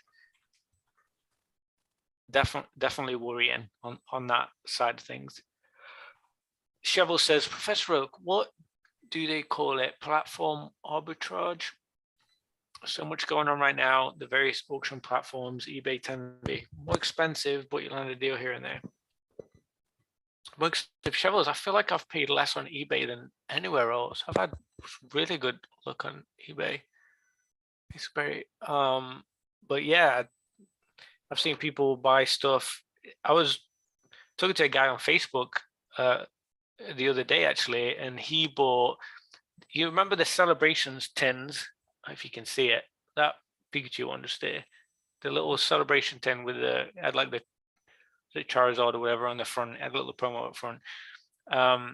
He bought some of those. I guess Walmart have put the price down to $4 for them, and they've got like 3 packs inside. Holy cow! 3 or 4 packs. So he bought just like a bunch of them, and he was selling the packs on eBay. Just not even the tins, literally just pulling packs out, selling $5 a piece. You go sell 1 pack, and you've made your money back basically. With shipping and stuff. And I was like, a lot of it is just real simple. It's just like math. Like just buy something cheaper, break it out, and split, whatever. I mean, I've opened ETBs and pulled one card that's worth more than the ETB, so the rest is free. Like, that's the kind of stuff you need to be doing if you're doing any kind of arbitrage. Is like just try to maximize the most out of it. And now I've got a bunch of bulk, or I donate them to my wife's school where she teaches. The little kids play with them and stuff. That's you just got to be in it and play around and be involved. And there's a lot of people that have been burned by that, by just buying a bunch of sealed, open it up, hoping to pull loads of the most amazing cards, and some of it's just luck. And they realize at that point, I know of, that's definitely a hard pill to swallow when you first get into hobbies. You're like, oh, I can open this product up and pull this card, and then you learn about pull rates and all this other stuff when you kind of hop back in when you're not just a kid. But yeah, that's why I really don't crack any packs anymore. Very, very rarely do I open up packs, just for that specific reason, because Evolving Skies is honestly what got me out of that. Just because I've been burned so many times by Evolving Skies. It just like pulling $40 a product out of a $100 box or $120 box, and now they're almost what, $200, something crazy. It's fun though. It's a blast. Yeah, absolutely. Fun opening packs. It's just, when you open that last one, you still didn't pull a decent card, for that little session. That's the tough one. That's the hard part. I opened that Darkness Ablaze ETB with my daughter last week, and I filmed it. She was like, going through and making up names. She doesn't know the names. She's only 3, but 10. I think there was 8 packs in there, 10 packs, whatever. And we pulled a Crobat. I mean, there was literally nothing in the whole box. All bad code cards, all bad packs, and you kind of feel a little deflated. Like, it's fun, the idea of it and the chase and stuff, but then when you're done, you're like, geez, that was like $40 for like a Crobat. Yeah. Really? Like that. It doesn't feel too great. And then, you get that feeling of like, I could have bought this $40 card, or I could have bought a Pop 11 Generations Pikachu. So bingo. Yeah. That's exactly what you need to do, is chase. Not even chase. You need to research and learn. That's what you need to do before doing anything. You need to learn, what do I want to collect? What do I think is low pop? What do I think could pop in the future? What are people going to want to buy at the 30th anniversary? What things are people connected to? What is there a volume of, even though it's selling low? Because volume sells. A lot of people talk trash about Fusion Strike, but when I pulled the eBay sales data for Fusion Strike, there wasn't much of a dip. Like, people have consistently been buying it, very consistently, those first few months, over and over and over. It didn't taper off anywhere near as much as Battlestars and Chill and Rain did. So I feel pretty confident getting into Fusion Strike, in that sense, despite people saying it's not that great. And PF Football PAJX, whatever his name is, on eBay, he's selling them at $35 an ETB, $34 an ETB. That's a really good deal. Really good. People aren't buying them. Like, they've stopped because they thought no one was buying them and everyone's lost interest, even though the first few months people were. There's some cool cards in there. There's some really cool cards in Fusion Strike. And yeah, I opened up one box in a few of the blister packs, and I actually opened up you asked me earlier if I opened up Japanese. I don't open up a lot of Japanese. I have opened up a Fusion art set though. Yeah. Yeah. So I like that. That was a fun set to open up, but I pulled the Celebi alt art, but it was like crazy off center to where it's like not OC, but yeah, not PSA 10. So it's just kind of like in that, I mean, either which way, it's not a big deal. It just makes a cool binder copy, but it's kind of a bummer when that happens. Yeah, that's annoying. Is that the one where it's like flying through like the frozen forest? It's like, yeah, so it's flying through like the snow, and it's got like green, leaves behind it and stuff like that. It's a pretty awesome card. It's beautiful. I remember when I first saw that, when it got revealed pretty early on. I remember that getting revealed pretty early, and I was like, yeah, that looks pretty cool. Yeah. I don't get the thing with like the gold like Pokeballs and stuff, like the gold trainer and like supporter cards and stuff where the gold, they're kind of like, it's kind of like putting sugar on shit. I think they call it. Like, I I know don't know exactly what you mean. what an American phrase would be for it, but like it's like you're trying to make something that isn't that great look great, but like the fact that it looks great kind of makes it great, even though it isn't that great. Like it's like kind of like a real weird like limbo kind of feeling with those. I think I pulled. I think I said earlier I pulled like a Rotom Dex or something from one of the sets, and the gold one, and I was like, this is gold and it's cool, but it's like this card sucks. Like, I don't want a Rotom deck, like Dex, whatever it is. Like I just didn't want it. So yeah, there's some of that I think Pokemon still needs to work around on, like being, I don't know. I think a lot of that has to do with the actual players of the game. It sucks for us as collectors because I feel like every other box I open, I pull one of those shitty, gold trainer cards, but I think it's just because the collectors really want that flashy deck or to use it. To use it. But then that's exactly it. I don't see why people will be playing with, a deck that's worth $1,200 or, when you add everything up, those crazy alt art decks that are, I don't know if there's some that are that expensive. I'm just giving an example, but yeah, no, I've heard some crazy stories about people running 3 alt art Umbreon V Maxes in a deck and just like, yeah. I mean, by all means, do whatever makes you happy. Yeah, if you got the money and you love it, that's what you want to do it. But I think that would stress me out more than the game. I think honestly, that just that whole situation going on. I don't know. Swaggy Oak. What's swaggy mean? Is that good or bad? I can't swag over comfort, my dude. Hell yeah. Thrifty. This is so funny. And Mason asked you about your chair. Oh, he did. How do you work from home but you have a racer chair? I don't know. I definitely don't race in it. I don't even know why. Why does it say racing? I don't even. Who races in an office chair? That's weird. Yeah, I'm not doing any racing. My motorbike days are over. My wife banned me from motorbikes. Yeah, I want one, but I've had a lot of friends who've been hurt on them, so definitely not something that I want to get into because I know that I would have way too much fun on them. I could tell you some stories. Yeah. It's not all sunshine and rainbows. I'll tell you that. I got some pretty rough scars that you wouldn't want to see. It's hella fun though, riding a motorbike. Yeah, no, they seem like a blast. I haven't ridden one just because I know that I'll get addicted to it, and my mom would be so mad at me if I did that because my dad had one for a while, and my mom was like, you need to get rid of that.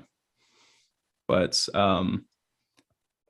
getting into something that I really wanted to talk about tonight, and I actually don't have this, didn't have it planned. I saw this yesterday, and I thought that I wanted to mention this. So, pack breakers. All right. Oh God. And I don't mean to make things controversial, whatever, but I won't name the specific channel. But just burning people on prices and offering terrible advice. And have you ever been on Whatnot or been in some of those like YouTube streams and stuff like that? Oh yeah. I don't know if you've ever seen this happen, but I've seen it happen. Why did the green shit said, "Can I leave?" he just did a pack break the other day. Yeah. Well, he did the pack break with or that PK showed on his channel for mail day, didn't he? It seemed like a pretty good deal. $2 a pack. You're never gonna ever find that anywhere else. Yeah, that's awesome. But no, definitely not in this category. The green shiz definitely not in this category that I'm getting into. But yeah, no, just people talking about how they have a gambling addiction, and that this is how they're supplementing that. And someone asked in the chat, they asked this guy, have you ever had someone ask you to cut them off from buying packs? And he said, I have once, they said, hey, don't let me buy any more packs. He said that they were going crazy. And then 30 minutes later, they were buying more packs. And he goes, I'm not going to tell them no, because if they don't go to me, they're going to go to somebody else. And I'm like, I understand that mentality to a certain extent, but like, that's, I don't know. I couldn't feel good about what I do. You know what I mean? Okay, so that's deep as fuck. Like that's Yeah. real deep there. I think I didn't mean to take that as deep as I did, but it's just, no, I'm glad you did. I am glad you did. I think it's an important discussion to have. So for me, I basic.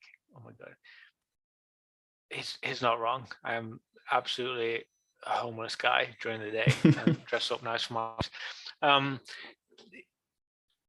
the main thing for me is, what is the intention of doing the pack break? What's the intention of doing the whatnot? What's the intention of doing the YouTube? Whatever it is it to get more subscribers? Is it to make money? Is it to give back to community? Like there's so many different types of it.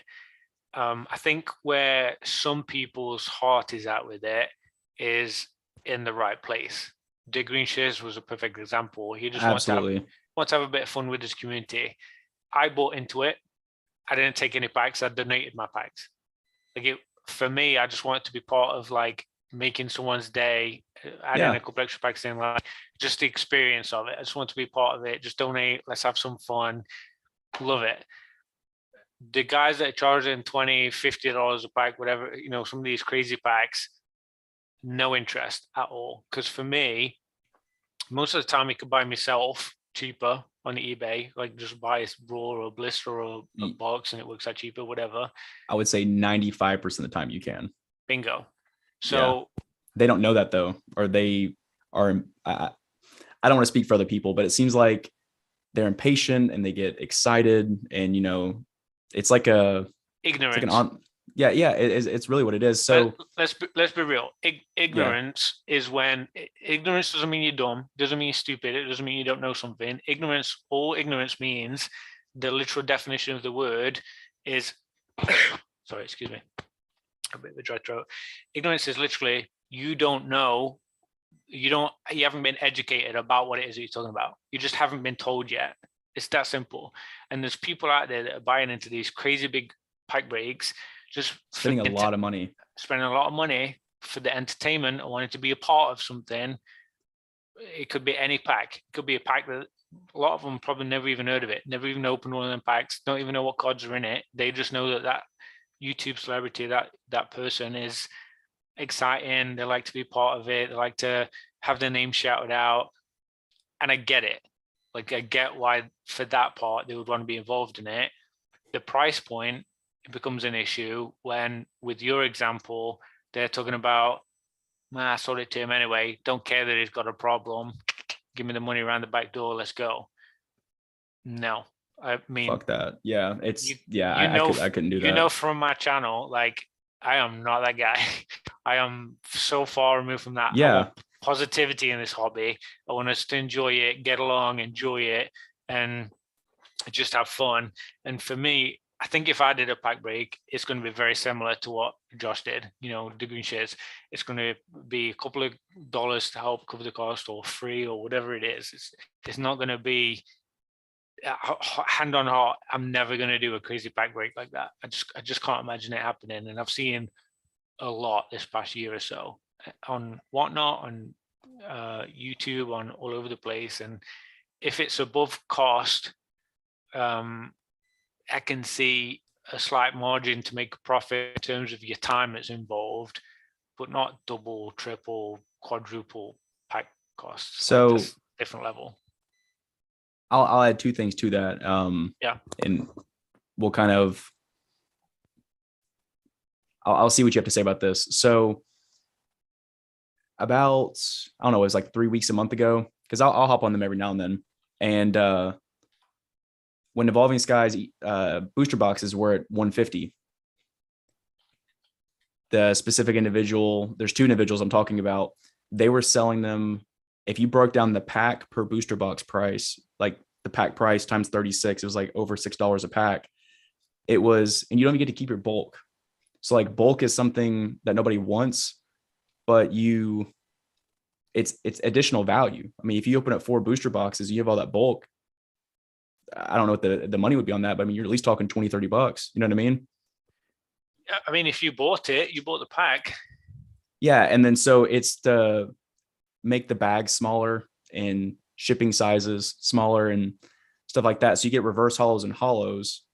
I don't even know if you get I don't want to say that just because I'm not entirely sure, but I'm uncertain if you get the non-hollow rares as well, which is kind of crazy. So you might get like a reverse and a code. And don't the booster bags price broken down was like $216 for an Evolving Skies ETB. And there's people buying half a box.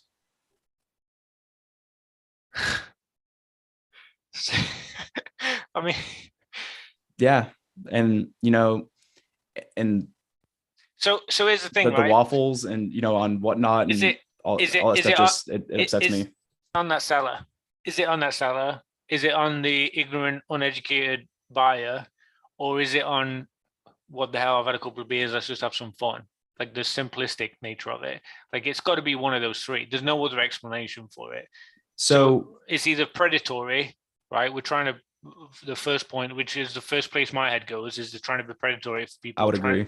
The fact that we're even asking that much solidifies that they're a terrible person for me. If they're talking like crazy prices on something that you could buy, a lot cheaper on eBay or whatever. And real quick, I don't mean to interrupt you, but something I'll add to that before you finish is it seems like both the people I'm talking about are well received in the hobby too, which is crazy. I don't know about well received would be a good way to put it, but there's not anybody talking about it, I guess, is a better way to put it. Because I mean, it's a common thing nowadays, I guess.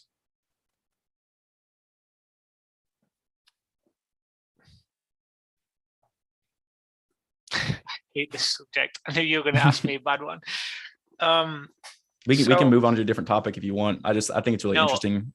I think it is. I think it is. I think it's important to talk about because I'm fairly passionate about it, and I do think it's an issue. But I have bought into them. I remember when Pokevolt, I don't know if you subscribe or you watch Pokevolt, when he first started up last year, I was one of his very few subscribers, and I bought into his first, second, third, maybe even fourth pack break that they did. And I got jack shit. I got nothing from any of them. Terrible luck on all of them. And when I realized that I was paying more for the entertainment, but I wasn't getting entertainment because I was getting bad packs, I was like, yeah, I'm done. Like, that's not for me. I learned pretty quickly and easy, honestly, in that sense. But since then, there's a hell of a lot of other people that have got into it and done bigger stuff, older boxes, more expensive boxes, newer boxes, everything you think of. And it's there. I mean, there's a need for it. People are buying it. People are selling out. They're doing it. For me, if I was ever going to do it, it's got to be for the community. It's not going to be for the profit. If I wanted to sell Pokemon cards, then I'd be doing what Mason does. I'd be setting up a store or an online thing, or whatever it is. It'd just be trying to figure out how to sell it, not overprice sell it to people that are connected to me through a different way. They didn't come to buy cards from it. They came to watch my YouTube, listen to me. So cards. And I'll kind of touch on what you said as well. And I want to hear what you have to say about this. So the Pokevault, PokeRev, the people who create content and do pack breaks, I personally find that different.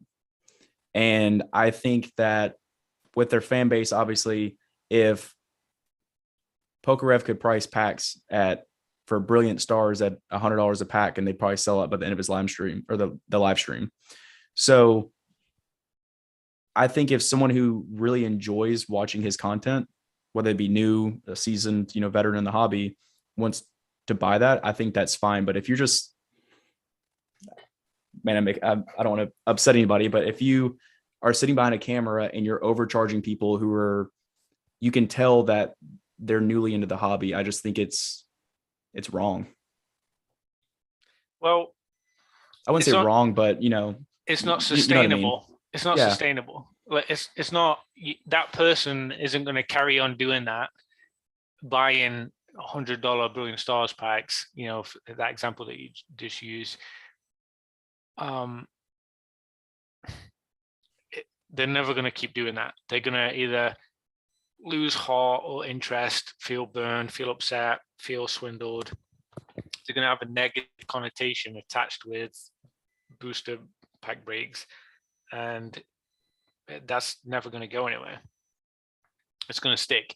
You don't always remember people's names. You don't always remember people's faces. You don't always remember like what people said to you or what they did, but you always remember how they made you feel. Like you always remember how people made you feel in scenarios, whether they were a good or a bad person in the experience you had with them. And that is a prime example of us learning, doing them pack breaks and stuff, us learning from those people that that's not something I want to be a part of. And Yeah. there's only so much you can go through to keep that sustainable. It's sad. And we'll kind of ease into the topic and off the topic, and then we can wrap it up whenever you want, just because I know PK, whatever. Yeah. But so that one of these people that I'm talking about, this might give it away, but they have their own grading company as well. Yeah.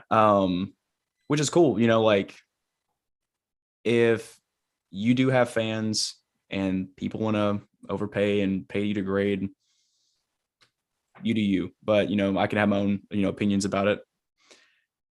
But there were comments made in one of these chats that I was in. It was the same one about the gambling problem that I was talking about, or the person asking them, don't let me buy any more packs, and you let them buy packs.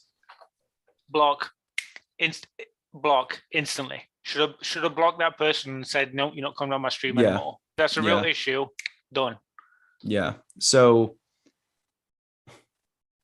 like 5 minutes later, because like sometimes I'll just have these pack breakers open just because sometimes I get a kick out of it, and sometimes I just like watching packs being opened or whatever. Just depends on why I'm on or what's on YouTube. So they were making several comments about how this specific grading company that's ran by like, I don't know how many individuals, but not very many, is better than PSA, and why you should grade with them over PSA. And I was just like, oh yeah, so Thrifty already called me out.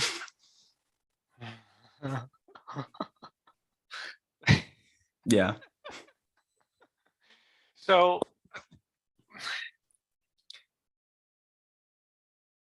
now I feel bad, but anyways, here we are. he ain't watching my little channel. Don't worry about that. No, I'm a nobody. So I don't think he's the only person that's involved in that, and I don't think he's the only person involved in Pokemon for money and business and opportunity. I see a lot of whatnot streamers that don't know how to pronounce Pokemon names. I see a lot of whatnot streamers that don't know what things are worth or don't know what they're doing. I see people on eBay with the same thing. I see people on YouTube giving investment advice when they're not investment advisors at all, no experience giving investment advice, but they like Pokemon and they think that something's going to do really well in 5 years' time. No investment advice. It's real plain and simple. But I am fairly well connected in the hobby in terms of having my fingers on the pulse for different stuff. Like I do spend time and I do try to keep myself in tune of where things are at. But a lot of people aren't. A lot of people do this for 10 minutes a week and they'll see something and think, that's cool, I'll buy it. They don't know it's not a $50 pack. They don't know it's only a $10 pack. That scares the hell out of me and very disheartening. And like you said, grading cards that you have. It's not cheap to do that either. I mean, you're talking $20 a submission, and there's like walkthrough services as well that are like, I haven't priced it out. I have no idea. I don't know a ton about it, but if it's walkthrough versus bulk, I mean, you're spending more money. Yeah, and what credit can you give to that? Like what? I mean, can't think of the word, but it's hard to build a reputation from nothing when you don't have any experience in that. And we're not just talking about that one person. I mean, there's a million different people that Like I the see. TGA coin. Do you see that Rattles video on that? Come on. I mean, really, like, Yeah, I don't come understand on. it. Come on, guys. Like, you're really just trying to get some money from people. Like, there's no passion there. Like, you guys aren't like into that. That's not your thing. If you're Like, selling mystery really? boxes on your graded card website, like, and then you flip into a coin, I mean, what's next in NFT? I hate it. What's mine, Oak? Is it Van Oak's coined phrase? I'm missing the chat tonight. Sorry, guys. Yeah, I am too. Yeah, I'm terrible at it. I but know PK did go live. We should yeah, jump into that. for sure. Cool. All right, man. Well, I really appreciate you having me on. It's been awesome speaking with you.